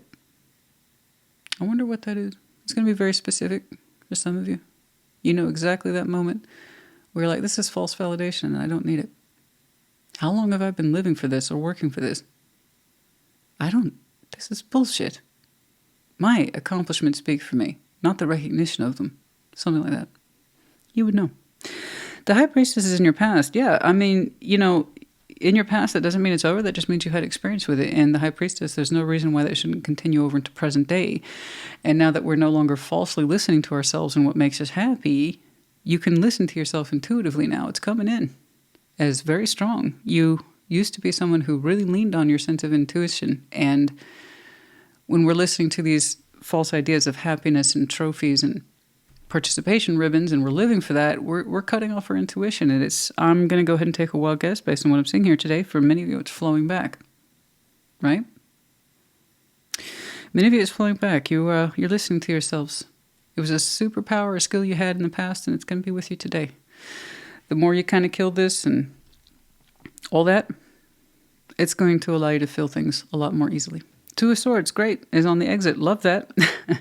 And now that we no longer have a false sense of self or false recognition, the confusion goes right along with it, which is wonderful. The Two of Swords is the indecision, and I don't know, and what if it doesn't work out? What if I don't get the recognition? What if I don't get the credit? What if? Okay? When you're listening to yourselves, all those fears kind of dissipate, and you don't have to hesitate so much. So no more indecision there. That's going away, thank goodness. Two of Cups is before you in future. I see you harmonizing with somebody who cares about you, and you care about them. I don't know if it's necessarily romantic. It might be a romantic prospect. I honestly don't know. I just know it's before you in future, and it's nice when cups match up. Okay? So this is bare minimum, someone of support that is close to you in the heart space, or they will prove themselves to be, they will prove themselves to be that way in time. Strengths, Two of Pentacles. I'm sure that you know how to juggle many a thing. I'm sure that you know how to take on many things at one time, and you've kind of pride yourself on always spinning the plates and never dropping them. And something tells me you dropped a couple plates. And we kind of had to own that and admit that. And then we feel embarrassed about it. And then we realize, wait a minute. I dropped a couple of plates, and that's what I'm all flustered about. That's why I'm blushing. Did you see how many I had spinning? I had 50. I dropped one, and you're giving me shit for one? I don't get any validation because I dropped one plate? And then it dawned on you, you have 49 others in play. And goodness knows how long you've had that going on. So again, it's a stronger sense of achievement as opposed to, well, look at me now. And then you have that next moment of, oh, I hope I made the right decisions for people to look at me now. So it's fleeting validation. But with it, there's behind you a lot of intuition and hard work that led you up to at some point maybe getting a little too addicted to the stuff that doesn't matter. The superficial crap. You got to know when to let it go, honey. You know? It's no easy thing. No. We all struggle with it. The point is that you figured it out. A lot of people won't, you know? A lot of people won't. Oh, you know, God, let me give you an example. So when I announced my partial retirement, people were like, you're so close to 200,000 subscribers. Don't you get that? Don't you get that? I know. I know. What's an extra, you know, what does it matter how close I am? I have other goals that are superseding that now. I see what I accomplished. Other people don't get to tell me how much I've accomplished and how yet more I have to do. I determine that, not other people. You know? It's weird. Success is different for everybody, and it's measured differently. And it's kind of like, you have to remember they're the outsiders looking in. Okay? I measure my forms of goals and success very differently. Not by the numbers, but by the quality of my life. And I've done that. And that's where you are, is understanding the quality of your life. You got some sort of new beginning for you, my friend, to get back on track. It's in your environment. And you're going to open up into something that fits you a lot better. Maybe you realize you don't give a damn about those other 49 plates that you got spinning. Maybe you want to do something else. Maybe you want to do something that doesn't involve spinning anything. I don't know. But you're off to some sort of new adventure where you don't feel so much pressure to get validation in order to verify it or prove it or feel the need to prove it, which is great. Okay? So I say congratulations to you, my friend. The Emperor and the hopes and fears. Yeah, I don't blame you for that. We all hope we're doing our best. And we're all afraid sometimes what we're not doing. And I see that that's a concept you struggle with. When it comes to the subject of doing my best, Christina, I hope I am, but I'm terrified I'm not. And I can tell that you're that person. You put a lot of pressure on yourself. And I can see where sometimes you might have gotten a little too friendly with immediate gratification principles, because sometimes it's what we need to get by. You know, it's like, I can say this as someone who used to be a former smoker. It's like that crutch we tell ourselves, I just need that 5 minutes and then I can get through it. I would have done the same thing without a cigarette too. You know, I've been smoke-free for over a decade now. Yeah, you get through those moments. It's just that little smoke break you had of, oh, okay, I got a kudos and it soothed my soul. That's not what made you you. Your intuition, your tenacity, and your sense of empowerment is what made you you. Yeah? Your outcome is the Hierophant. I really like this. There's something about you that says, I am going to recommit to the principles of me. Oh, yes. Your higher self is extending outward, and you feel a lot better about you and what it is that you actually sign up to, what's actually important to you. I will see people use the Hierophant in the worst ways because, again, going back to the point I made of somebody else's message, people ask me all the time, why don't you read reversals? You're looking at the cards. You don't need to. If something is in a negative position or is the consequence of something else I saw, then you can tell if it's a pro or a con. You're showing me you're leaning into the pro of the Hierophant. I am recommitting to who I am. I'm going to double down on it. I lost sight of my agenda. I lost sight of my higher self. I'm not going to do that ever again. Okay? So yeah, your hopes and fears, this is not an outcome. This is simply what it sounds like, a reflection of who you are on the inside. You hope you exercised empowerment appropriately. You're afraid that you didn't. Yes, a little bit of both. That's what life is. There's times when you misunderstood your empowerment. Sure. And then you got realigned with it. That's all you're showing me. And it's beautiful. It's important to you. And you tackled it. But I like how your indecisive days are over. You're getting back to the core of you. And that's what's wonderful. All right. Let's get some advice, although I don't think you need it. But you did such a great job. However, like all things in life, it is a process. Okay? You'll know you have made some headway here when I see you connecting from the heart for someone who gets you. 9 of Pentacles. Yes, beautiful. One of my favorite cards. Yeah, 7 Swords, 7 of Wands. Yeah, for a while there, we lost touch with who we are. I understand. That's what we talked about. I get it. But we weren't acknowledging it either. Oh, yeah. We lost touch with our principles. And once more, how many? That's your garden, honey. That's what I say all the time with the 9 of Pentacles. The garden of our making. Okay. You didn't hire somebody to make that. You did it. Okay? But we lost sight of this. We lost sight of the fact that you're the one who got those 50 plates spinning. And then you focused on the one that fell. And then it's kind of like saying, no, I didn't. No, I didn't. No, I didn't. I'm perfect. I didn't. No, just stop. Stop. We're going to drop plates. We're going to screw up. And sometimes we step the line and we cross ourselves sometimes. The point is that you're getting back to your center of gravity and you're committing to it, which is beautiful. Okay. I love that new sense of, you know what, get energy with the Fool in your environment. You have some pride in there. I didn't screw up. Yeah, we all screw up, honey. We all screw up. I think at some point you did have a screw up and it made you feel way bad about yourself, over the top when it shouldn't have. And it made you kind of realize, wait a minute. In the greater scheme of things, this don't mean shit. Look at where it came from. Yeah. That's how you know. That's how you know. that's how you know. We were living for one particular element and we lost sight of everything we have to achieve, you know. All right. Oh, and Page of Wands. Right there. A little bit of openness there. Okay? A little bit more flexibility. A little bit being relaxed with yourself instead of so defensive and just frankly being hard on yourself. Okay? All right. Everybody's gotten this. I'm this close to excluding some of the Gemini cards because they keep, for some of you, FYI, Gemini season might be very important for a lot of folks, but full moon in Gemini, embrace the flow of life. And I think that's overall good advice. It's just that one in particular just keeps dropping, honey. All right. A lot of people need to hear it. It's a classic message. It's a good message.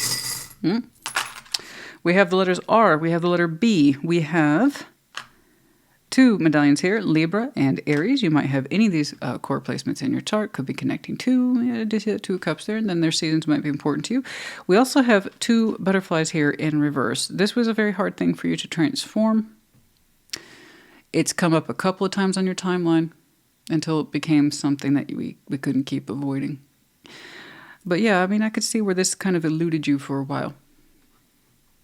All right? Well, that's okay. Change is here now. It took a minute, and I'm guessing for many of you it took an incident, and I bet it was small, and it pissed you off. It kind of showed you were human, right? You don't have it all together. And that you were seeking validation for the stupidest shit. Right? It took us, but you forget. You kind of forsook yourself a little bit. Forsook. Whatever. Roll with it. In the process, and we're not going to do that anymore. Okay? All right, Cappy, honey. I hope this helped you. Put it in the comments. Take care. Be well. Scorpio, welcome to your Thursday check-in. What's going on? What's going on, please, for Scorpio? What's up, Scorpio? Alrighty.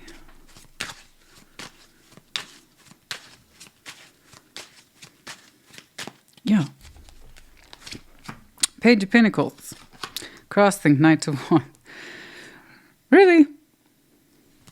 Well, okay. It may seem like such a small thing, but to you it's kind of like, I don't know. All right, well, then it's better to hang back then. All right, I'll get it. I'm sorry, I put in cart before horse. I get it. All right. The Sun in the past, yeah. Exiting, Seven of Pentacles, the Emperor. Okay, before you, yeah. Yeah. Okay. Strength, the Five of Wands.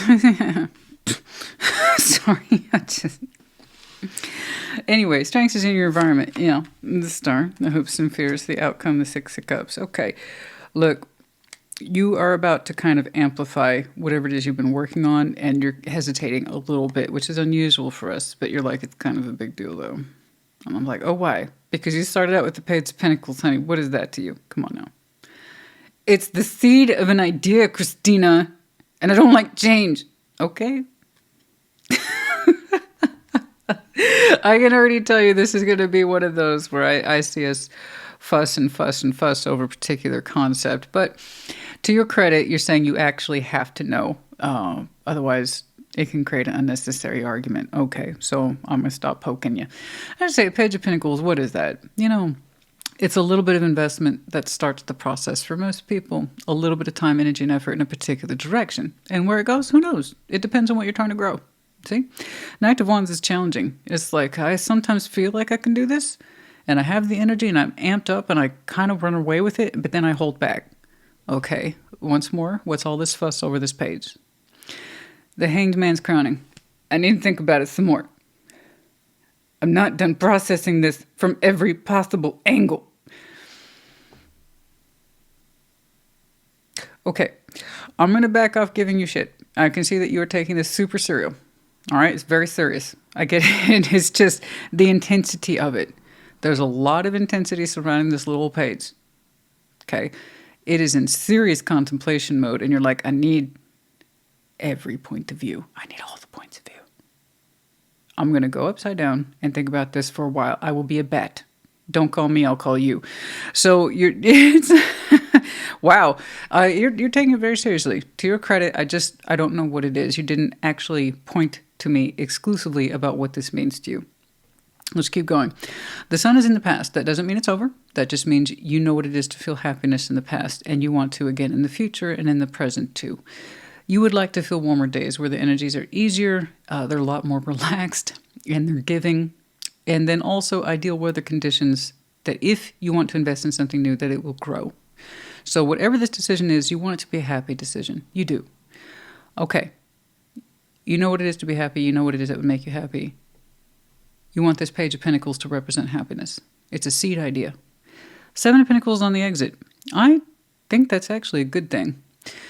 Something that was in stagnation, whatever that Page of Pentacles is acting like a booster shot. We're going to amplify this, but you're like, should I though? It's been going okay, but I admit it's been a little stagnant or plateaued. Now, Seven of Pentacles can also mean this is the stuff I got going on. You know, the roots are already embedded. I give my time, energy, and effort to it. It's not over the top growth. It's in maintenance mode. It's an easy ride. It's in neutral. Just so long as it's not stagnant. And I think for many of you, that's where you're coming from, is a place of, I had something growing, but it wasn't growing very well. And I'm thinking my seed idea, if I plant it carefully, it could take off and maybe, I don't know, overtake that Seven of Pentacles. It could be a whole new way of life for you. I don't know.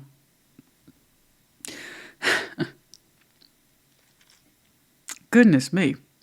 There's a lot of pressure on that page. Before in the future is the Emperor.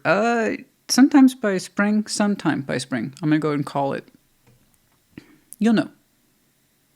Okay? Just as long as you stand in your power. That's fine. The Emperor knows at the end of the day. Their biggest assignment as the Emperor and Empress is to act to the best level or their ability or knowledge in empowerment. Okay? And also with that is the assumed responsibility for things that work and the assumed responsibility for the things that don't work. So once more, you're taking this very, very seriously. Okay? I have no idea what that page is to you. I don't know if you received a page and you're figuring out how to respond to it. I have no idea. But I do know this. Something that was pre-existing, possibly plateaued, reached its peak. Don't expect anything more from it. You're done with that. That's over. It's a whole new investment. It could be Something very small that turns into something fruitful. Okay.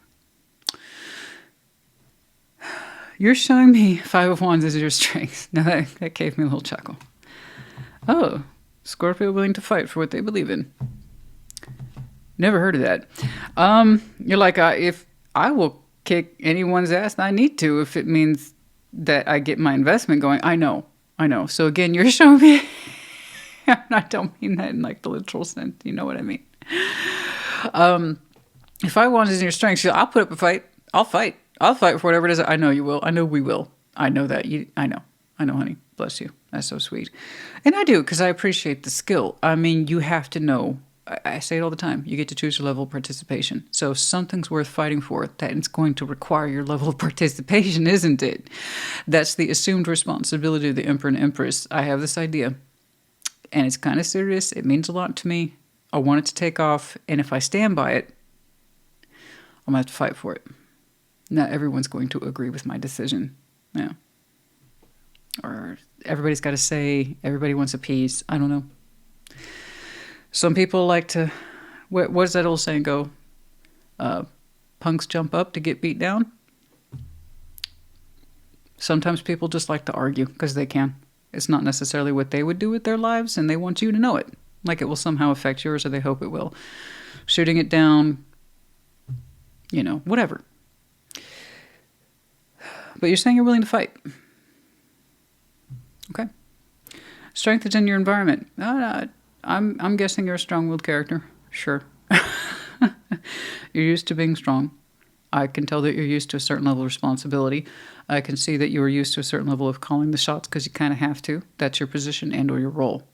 There's a lot of masculine energy in there. I'm not saying you are a man. I'm saying there's a lot of masculine energy of assumed responsibility, initiative, drive, and a sense of it's time to move this forward.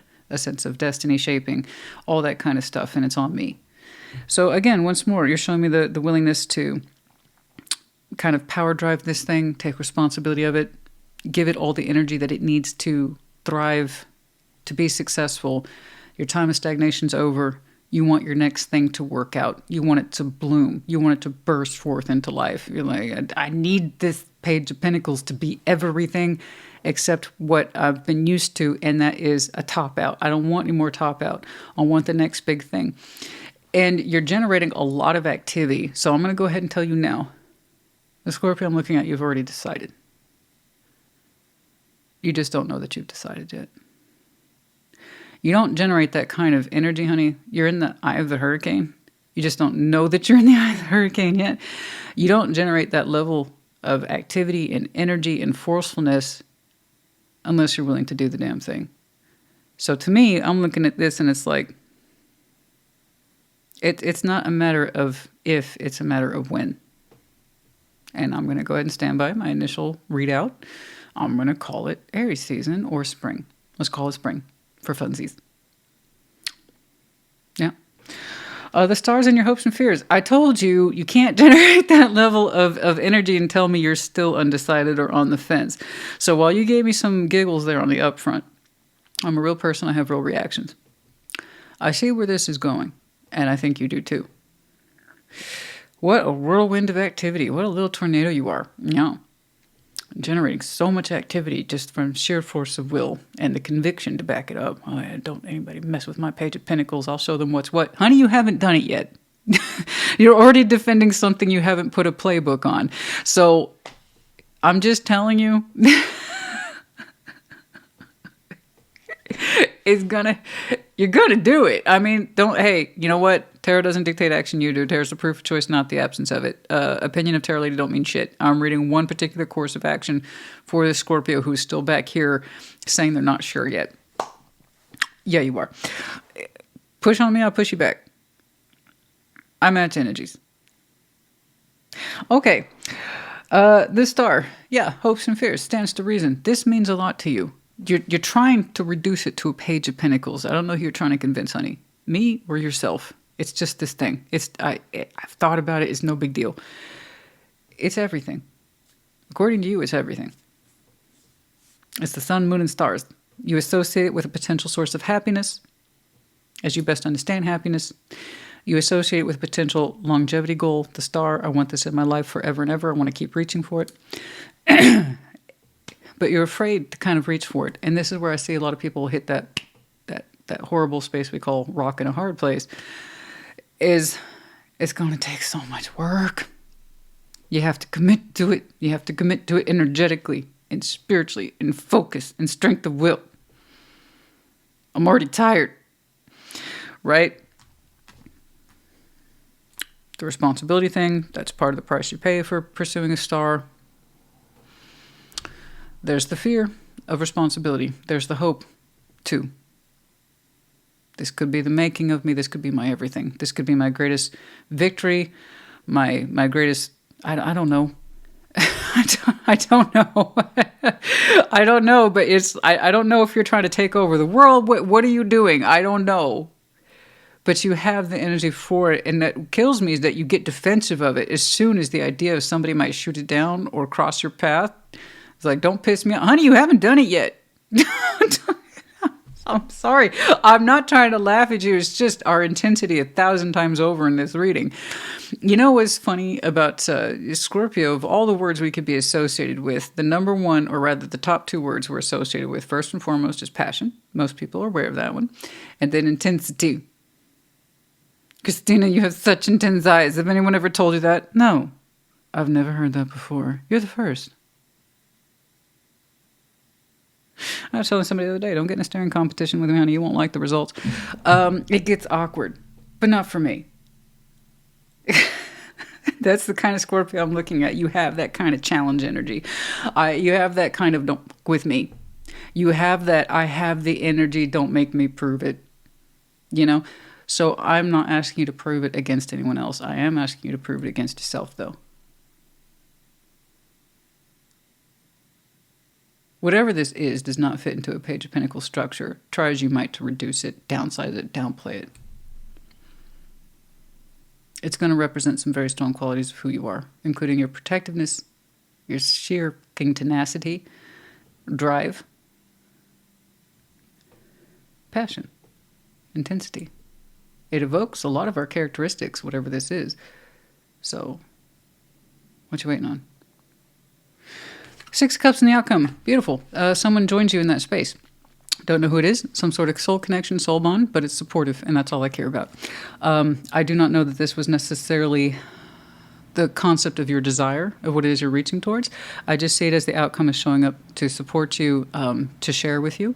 Here we have the 6 Cups, the sense of long-term memory. We have a unique imprint with this person. So once more, I don't know that necessarily the connection is the goal, but I do see them joining you at the finish line. And this is someone whom we can share our unique energies with. They understand us. They don't judge us. In fact, they're probably a lot like us in many, many ways. But we know this person. We've known them a long time. And they're very special, unique, and fond to us. That could be anybody. It doesn't have to be romantic. But again, it's that soul connection. You know, two people who understand each other without necessarily using the language. It's just a flow. It's natural. And it's lovely. And that's the kind of bond that's built over time. It develops that unique connection that is largely intuitive. Like I said, mostly unspoken. It's just felt. But I'm happy to see them joining you in there in that space and supporting you, congratulating you, and bouncing back on you what you've been experiencing. Scorpio, this is great. This is your thing. This is your jam. Clearly. But what I really like is that your days of stagnation and accepting things as they are, that's over. Everybody's getting Taurus. Everybody's getting Virgo. Oh, there's you. Yay. Okay. So full moon in Scorpio. Breathe through the tension. I want to see the tension. Yeah. Most of it is you working yourself up into believing that this next venture of yours is yours. It is yours. Do you see how much energy you made available to that Page of Pentacles?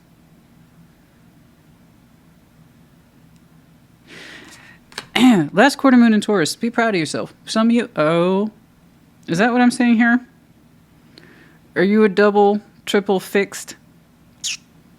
Oh, one of the most stubborn creatures on the planet. Right there. Those two, right there.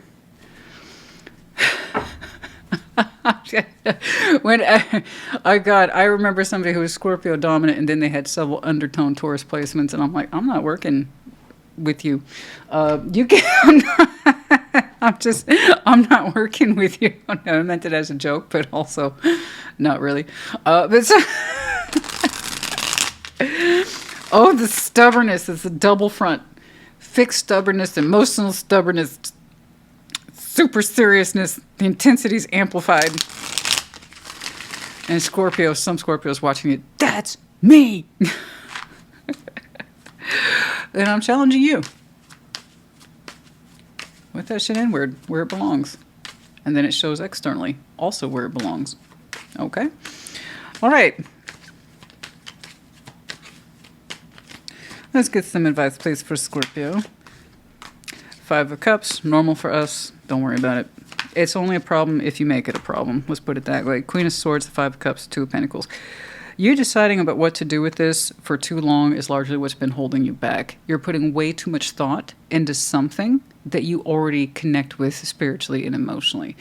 Here we have an overthinking process, and it's actually making you miserable.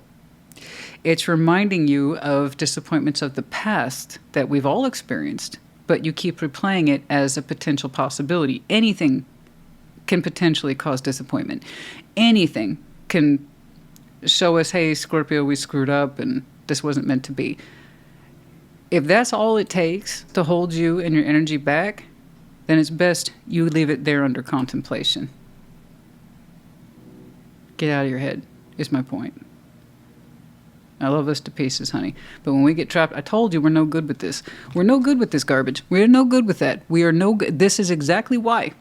We get caught up with mistakes of the past and we mix it up with our inactivity of the present, and then we wonder why we walk around confused, not knowing what to do. Okay? So 5 of Cups is normal until it's not. Don't get lost to it and stop living the past emotions of negative representation in your present like it's happening, because that's how you're shooting yourself down without knowing it. Again, get out of your head.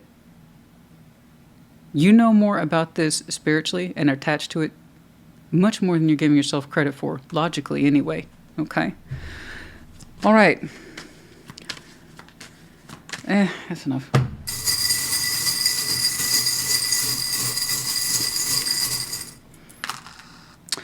U, E, H. And then we have the medallion of Sag in the reverse, the keyword here being optimist. Some of you have a sharp profile of optimism running through you, Sagittarius specifically. The season might be important to you as well, and then your potential connection might be Sag influence as well. I don't know, it's up to you. All right, Scorpio honey, I do hope this helped you. Yeah, I pushed on you today. We needed it, and we do, because we're emotionally stubborn. And if you can't trust me to do it, we got problems. I hope this helped. Put in the comments. Take care. Be well. Pisces, welcome to your Thursday check-in. What's going on for Pisces? Oh, you know what? I'm sure some of you are starting to feel your energy rise, which is normal. I call it pre-gaming. Once we're in pre-season, I think that's when people tend to experience those energetic spikes more prior to your season. All right. What's going on, please? Show me, Pisces. Let me know if you've got any, big birthday plans this year. I feel like a lot of activity is taking place around your season, which I think I marked on last time. All right. What's up, Pisces? Oh, you got it. King of Wands, challenging the world. Okay. I'm not going to dispute it if you're not. 9 of Cups is crowning you. Ace of Wands is in the past, and you're still being influenced by it. Clearly, I see that with your King of Wands dead center. You just... I'm not OCD. I have standards. And even if I was, I'd be damn good at it. All right. 7 of Wands in the exit. Hey, that's cool. 10 of Cups before you in future, immediate. 2 of Cups, strengths. Yeah. 10 of Pentacles in your environment. Well, aren't you one cool fish? Very nice. The Hanged Man and your hopes and fears, and the Fool. There you go. Right at the door you go. I like how you stabilize everything before you set on your new adventure. That's cool. I like that. A good feature. You're like, before I start my new beginning, let's stabilize some things. And you did, but you're making it look easy, and this is the kind of readings people get, jealous. How come that couldn't be my reading? Well, there's a lot of things in here we're not saying, the details, the finesse, the structure, how long you've been in it, how long you've been making improvements, what you're calling to, what you're turning away from. None of that's in here. So you're making it look easy, but I know that there's a process behind all this. King of Wands, first and foremost, you're showing me a sense of passion, pride, direction, ambition. This is how it must be. The world is challenging you, but not really. There's an ending here that you have already grown accustomed to because either A, you triggered it and you stand by it as the King of Wands, okay? Or B, whatever that ending is, you're past that and you now see the world as an opening. Good job. Regardless. Regardless if you closed a cycle or you were subject to it, you see the world for what purpose it is. Since it's crossways, you understand that things close and that things open. Things begin and they end. You understand the function of it. So whatever it is that closed out, you've already accepted it. You're in a good place about it. It's kind of like saying my energy has never felt freer or lighter. So there's a chapter in your life that, yes, of course it closed, but then you saw it from an optimistic point of view. And now it's time to begin a new one. I like that.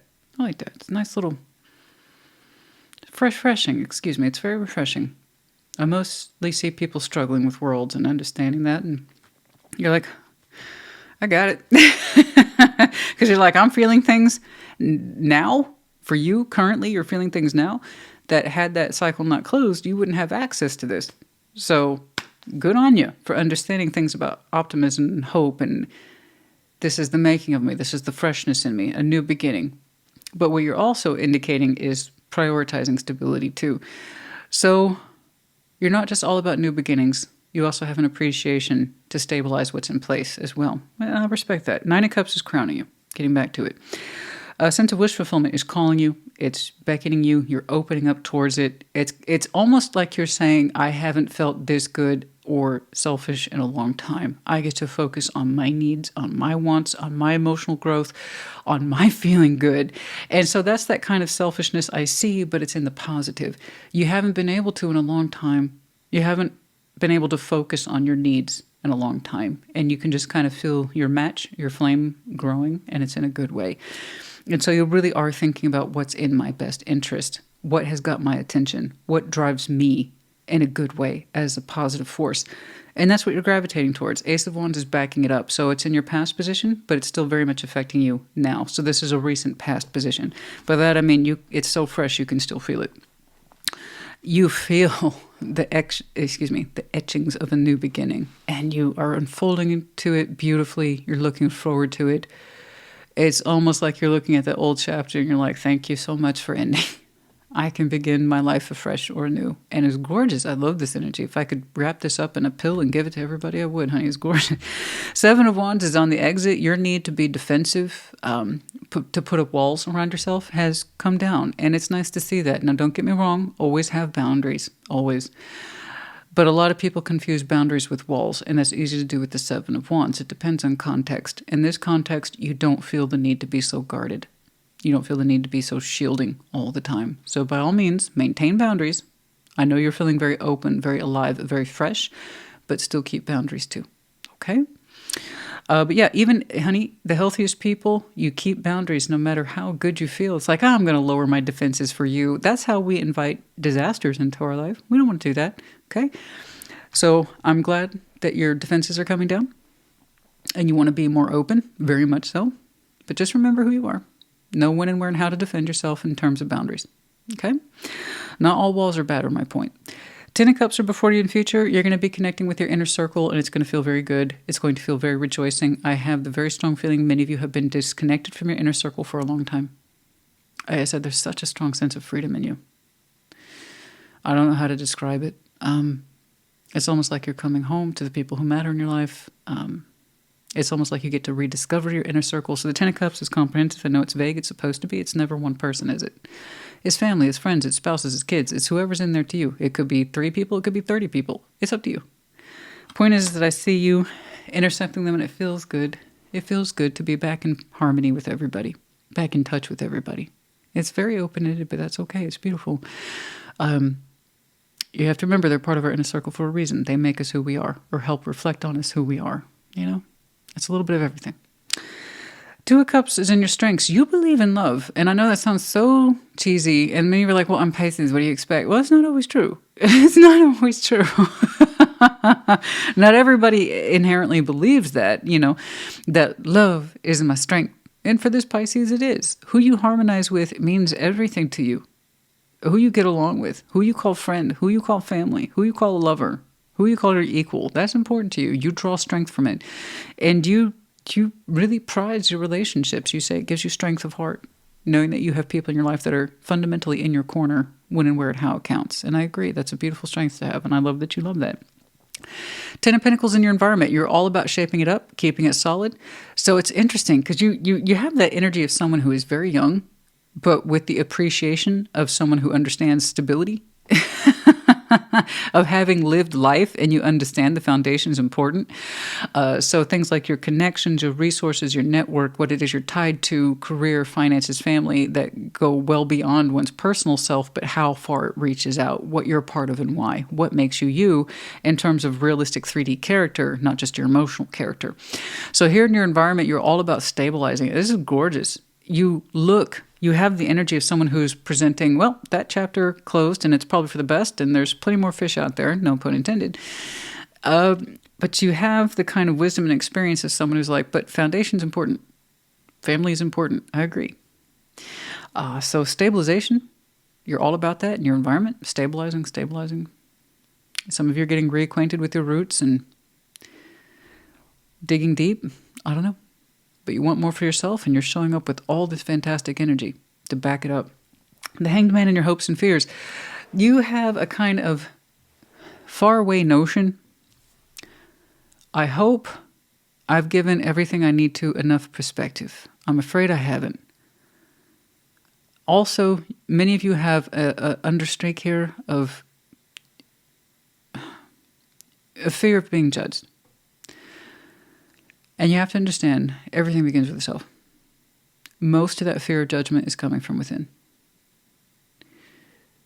You have to remember the principles of suspending judgment in order to learn. People have never been, in the history of humanness, have never been more disinclined to learn as when they feel they're being judged. So, you don't want it done to you? Don't do it to yourself first. If you want to learn from your life, your particular point of view while you're upside down in your suspended state, that was prior to this reading, that's a different reading. I'm just saying a reflection of your hopes and fears. Is it correct? And have you been harsh on yourself in terms of judgments? Because if you've been too harsh, you're not going to gain enough clarity. And also, have I been too hard on others? Have I judged others wrongly? It's all kind of in there. Whenever you have moments like that, just ask yourself in that moment, do I feel I exercise unnecessary judgment on someone else or a situation that actually has nothing to do with me? There's more to this that I just don't understand. And then maybe it's not my place and I can leave that alone. And for you, in terms of empathy, I know what it's like to be judged on unnecessary bullshit or something that was circumstantial and beyond my control. I don't want others to do that to me. I'm not going to do that to them. So there's something here about keeping an open mind, having an open spirit for yourself first and foremost, and then by extension to everything outside of you. Again, everything begins with the self. Keep those lessons with you. And then that sense of fear should not take over.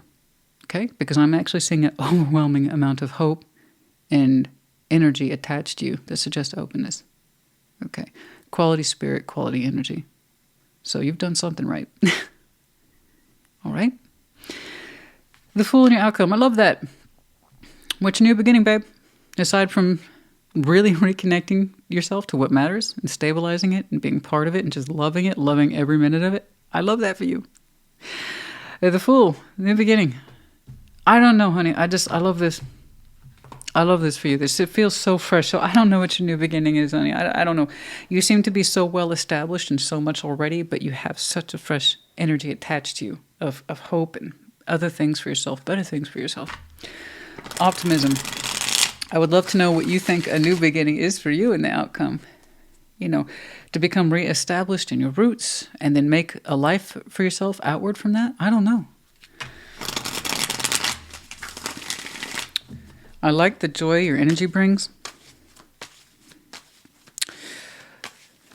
I like how you emphasize your roots and how it's important to you. And that love gives you strength. Ace of Cups, the Tower, and the Seven of Swords. Oh, my, my, my. When did that happen? Two of Swords. I mean, when is irrelevant. You had to come from somewhere, right? We're not perfect. We're going to have experiences. Two of Swords and Seven of Cups. Oh. There's a love energy here that was, I would want to say vehemently, I don't know, it was violent, but it feels like it was vehemently rejected, but it was done so in such a passive way. It's sad.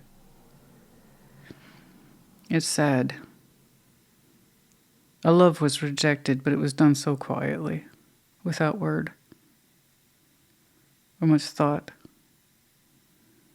As soon as it came through, it was shut down. As soon as it was presented,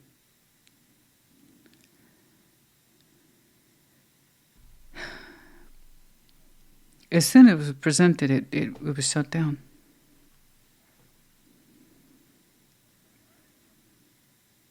We turned our back on this. Somebody did. But it was done so quietly, without acknowledgement. Two of Swords, Seven of Cups. So much confusion around feelings. So much confusion around feelings. I don't know what to feel. Well, that doesn't seem to be a problem anymore. It seems to me you very much know how you feel now. And now is what counts. I was wondering why you should be such a huge emphasis on the non-judgmental state.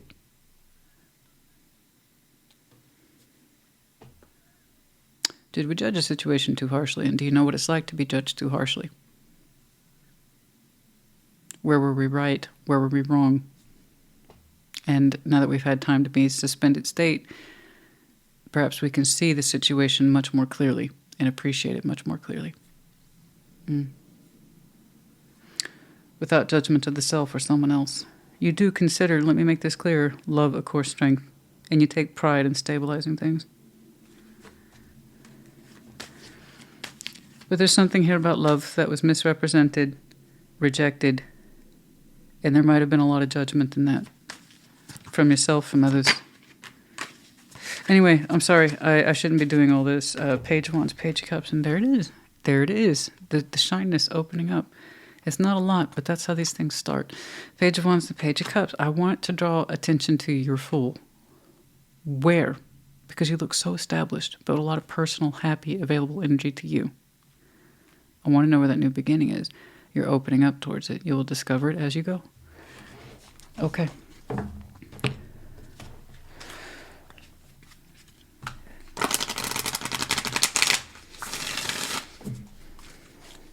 Oh!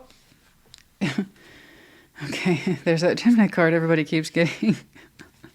Embrace the flow of life, and so it is. And so I think you've done a really good job with. Okay. First quarter moon in Capricorn, unleash your kindest self. Be kind to yourself, particularly where those judgments are concerned. Two Capricorn cards. Last quarter moon in Capricorn, leave the past behind. Okay. Particularly as it relates to those pre-existing judgments of the self, from others, how you judged others, how you judged others judging you. I don't know, it's a bullshit circle, and it's so easy to get caught up in. I think if you can gain a little bit of insight from somebody else's point of view, then you have empathy. If you have empathy, there's really nothing you can't achieve. It just takes time. Okay? So long as we all have empathy in some way, we're never so isolated and alone as we think we are sometimes. X, Q, Y. We have the dolphin, a sense of playfulness, the ability to swim into the emotions and feeling good. And I see that for you. You're really allowing yourself to swim here, and I like that a lot. We have the medallion of Aries, but it's in the reverse. The key word here being courageous. Some of you living life on your terms is indeed a courageous act. Pisces, honey, I hope this helped you. Put in the comments. Take care. Be well. Cancer, welcome to your Thursday check-in. What's up?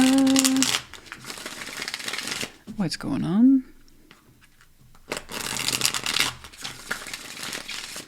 Show me Cancer, please. Show me. Cancer, what's up? What's going on?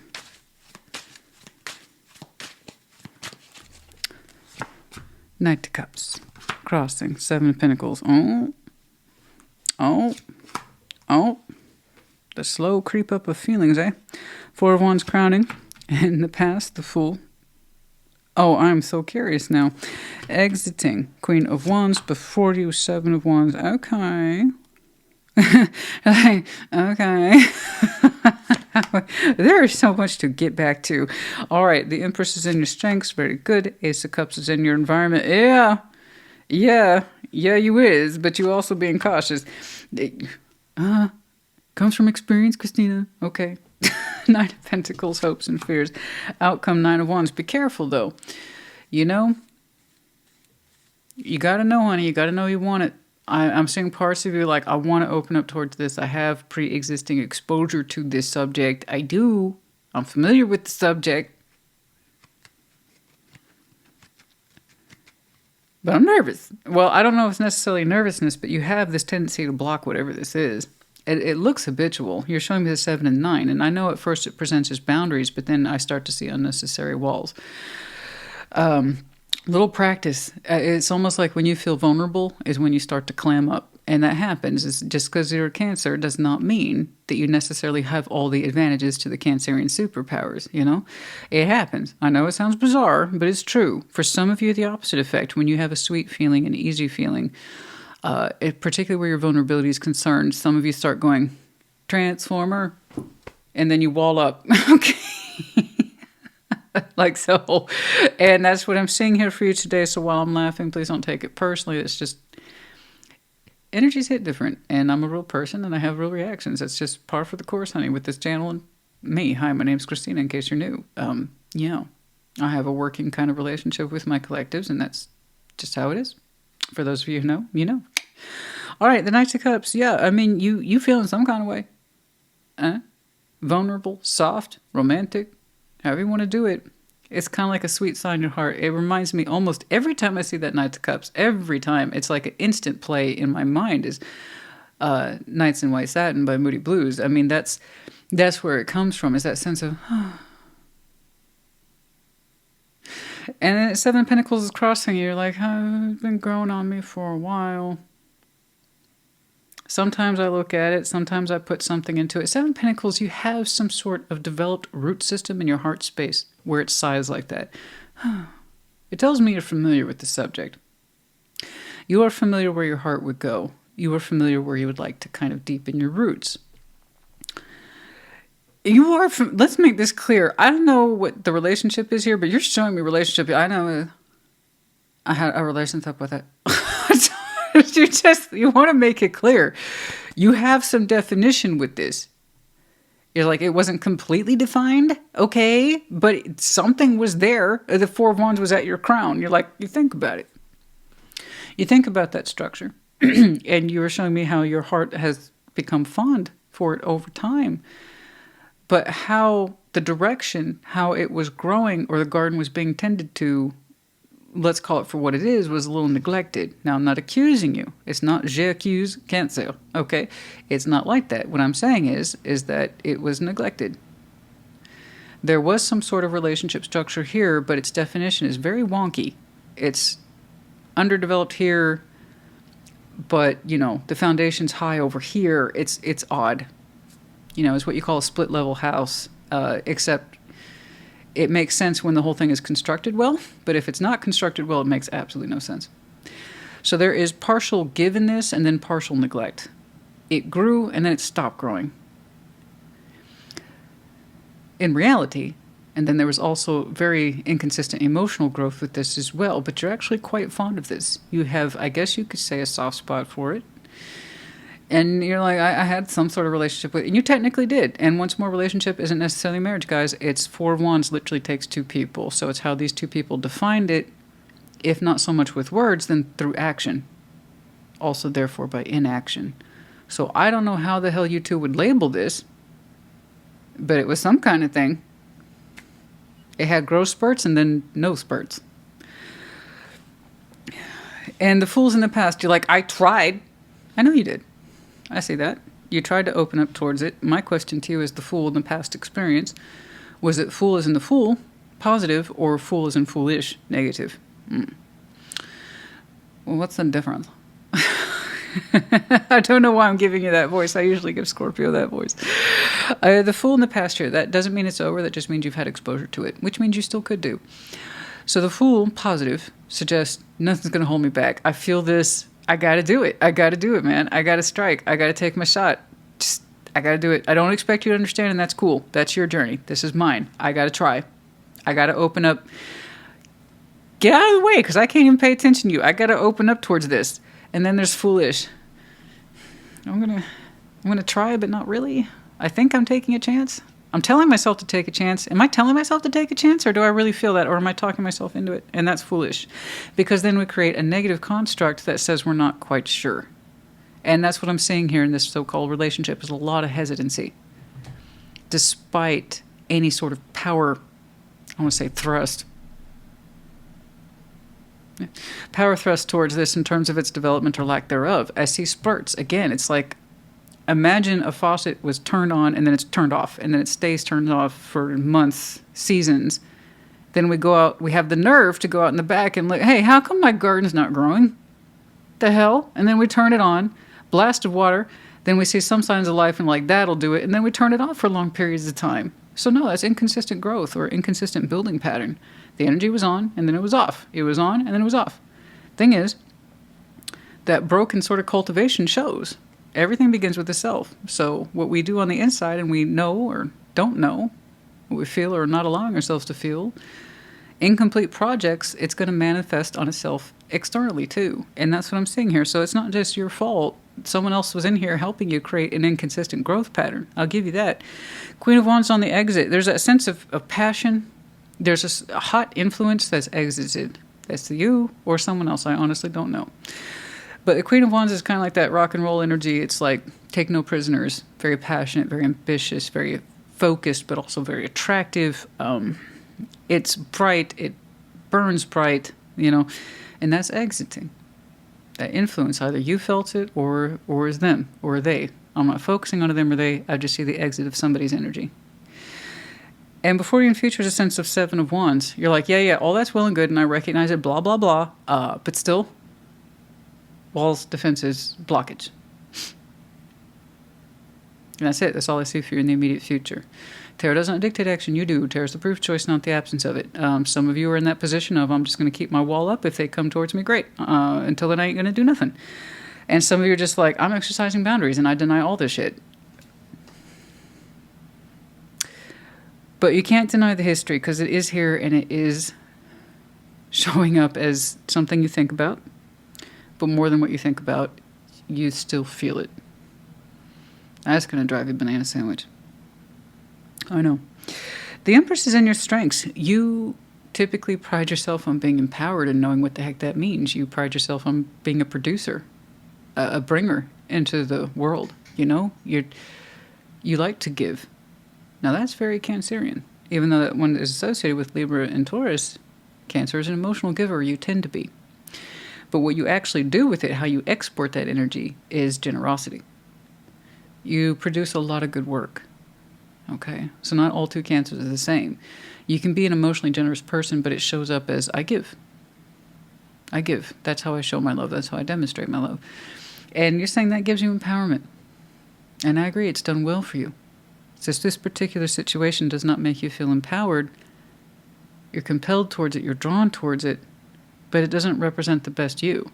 You weren't able to put your best self into it for one reason or another. Like I said, it's a very neglected garden. Ace of Cups is in your environment. See, this is why we're still reflecting on this, is because your heart wants to be open for love, honey. It wants to be open for love. And it's I'm not saying, Cancer, you have to be in love with this person. I'm not saying, Cancer, you have to demonstrate your love to this person. What I'm saying is the reason it's still with you is it represents an ache in your heart that you would still like to fulfill in some way. I'm not saying you have to. I'm not saying this is absolutely your reading. You should know by now if it resonates or not. That's it. I don't want you to take that Ace of Cups as an affront. I know that you're someone who has a lot of emotional value, but you present it like it's a 3D activity. I know I'm the same way. I'm a deep feeler too. But not everyone's comfortable with that, and neither am I necessarily showcasing my emotions all day, every day. I'd rather produce. And the people who are in my life are connected to my life, and they get the results of that. You know, I show love through care. I show love through demonstration. You know, providing, producing. That's it. So you have such a strong heart, but you have such a hard time expressing it. Unless you can give to it. And for some reason, honey, you would know why, but you couldn't give this your full-time energy and effort, and the results show. Them too. You know, a big part of your heart and your environment is still aching and wants love. Wants to be fulfilled all the way to the tippy top. You believe in love in the home too, FYI. You believe in love in the environment. It's kind of like you're saying, I gave it all I got from my heart. I just show it differently, and I believe you. Nine of Pentacles in your hopes and fears. Am I acting in my best interest? Now, that's a good question. When I make decisions, am I doing so from a space of me knowing me? Am I fully invested in myself? Nine of Pentacles, I can tell once more that you are someone who is used to producing, securing for yourself, and being capable, frankly, of standing on your own 2 feet. So I could definitely see where sometimes you dip into that emotional energy that is more of a nuisance or a liability, but it's really not. It's a fundamental part of who you are. Okay. Am I doing the best I can as a person? I think so, yes, I do. Are you fulfilling your emotional needs? I think you're someone who is structurally sound, as you might say. But emotionally, you've been left in want.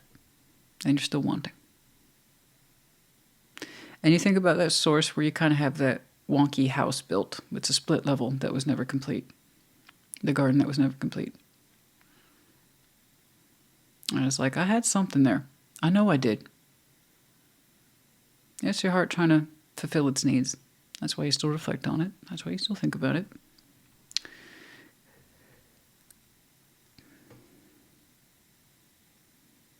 That's where your heart feels fulfilled. And then it's almost like as soon as you get close to that relation, boom! Transformers, walls. Like there you went again for the second time. 9 of Wands. Structurally, are you a sound person? I believe you have made, I have every reason to believe, you have made very structurally sound decisions in your life. Material, success, to an extent, whatever that means to you. Whatever you associate with producing, and that's how you demonstrate your character and love. Okay? You probably don't see it like that, but that's how you experience it externally. The actually deeper part of you that requires actual emotional fulfillment, well, that's where it's not so fun being an overproducer. If you don't express your emotional needs, you're not as likely to get it back. Whereas if you produce and you're giving that time, energy, and effort away, people aren't necessarily translating that into I love you. It's different.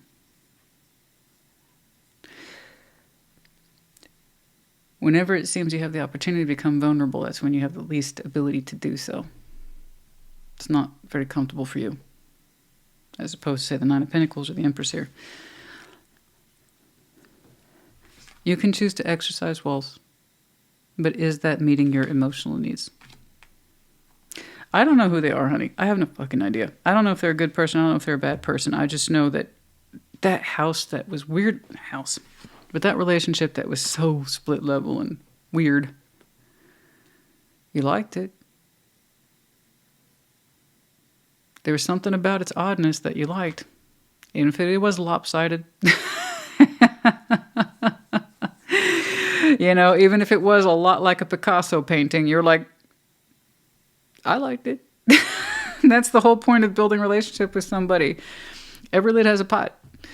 Maybe your weirdness matched up with their weirdness. I don't know. But that's the last time you can honestly say you can think about that and smile from your heart, because something about how different it was uniquely built to your tastes. And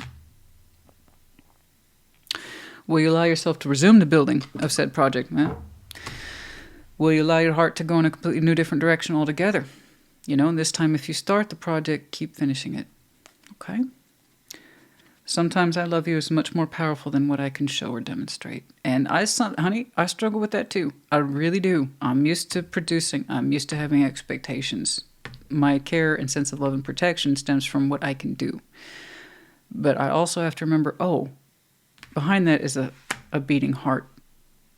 And without this, I'm not that. We have to speak from this if we want to get it back. You understand? All right, that's enough of that. Let's get some advice for Cancer, please.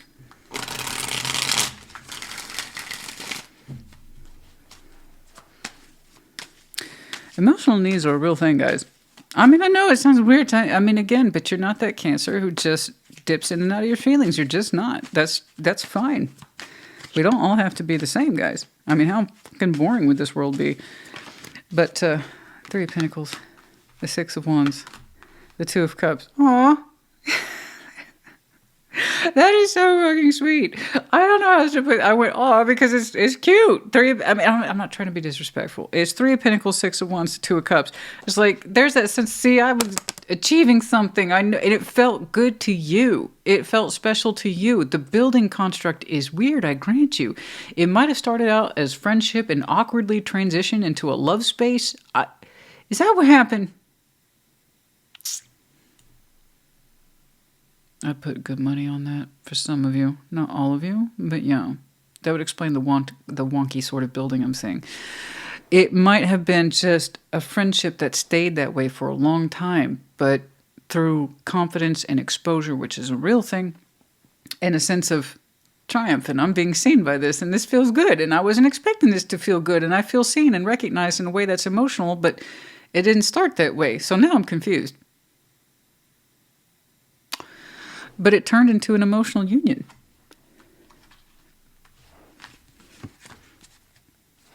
Stop fucking around with me.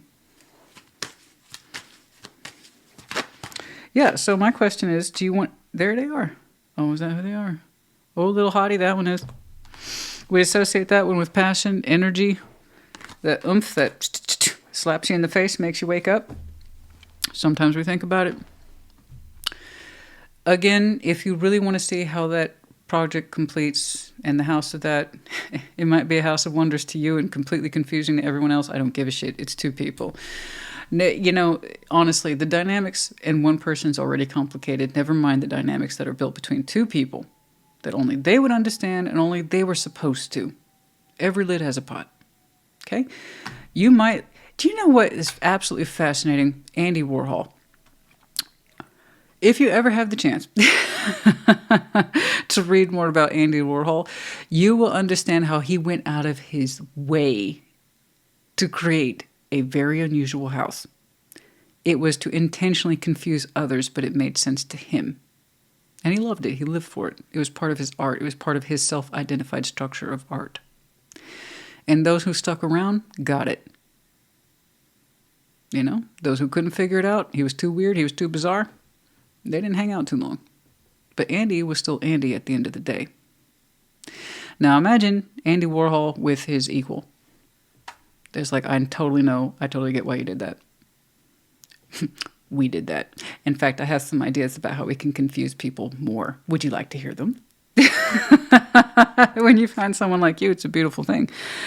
Guys, I can't tell you what to do. Tarot doesn't dictate action. In fact, I didn't even see that. I see that there was that wall that went up again as soon as you had moments of feeling vulnerable. You get to choose. Tarot's the proof of choice, not the absence of it. What you will ultimately allow yourself to do, I don't know. This could also be advice. How you engaged it the first time, you can possibly re-engage it again that way. Just whatever allowed the stagnation to take effect, don't do that.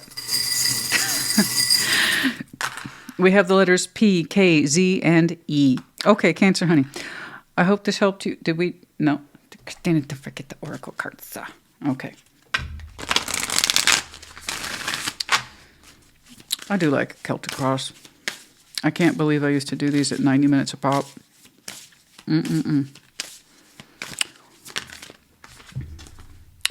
Everybody, I'm not joking. Almost everybody except Libra has gotten a Virgo card, a Taurus card, maybe some Scorpio. You're getting full moon and Taurus detoxify. Okay?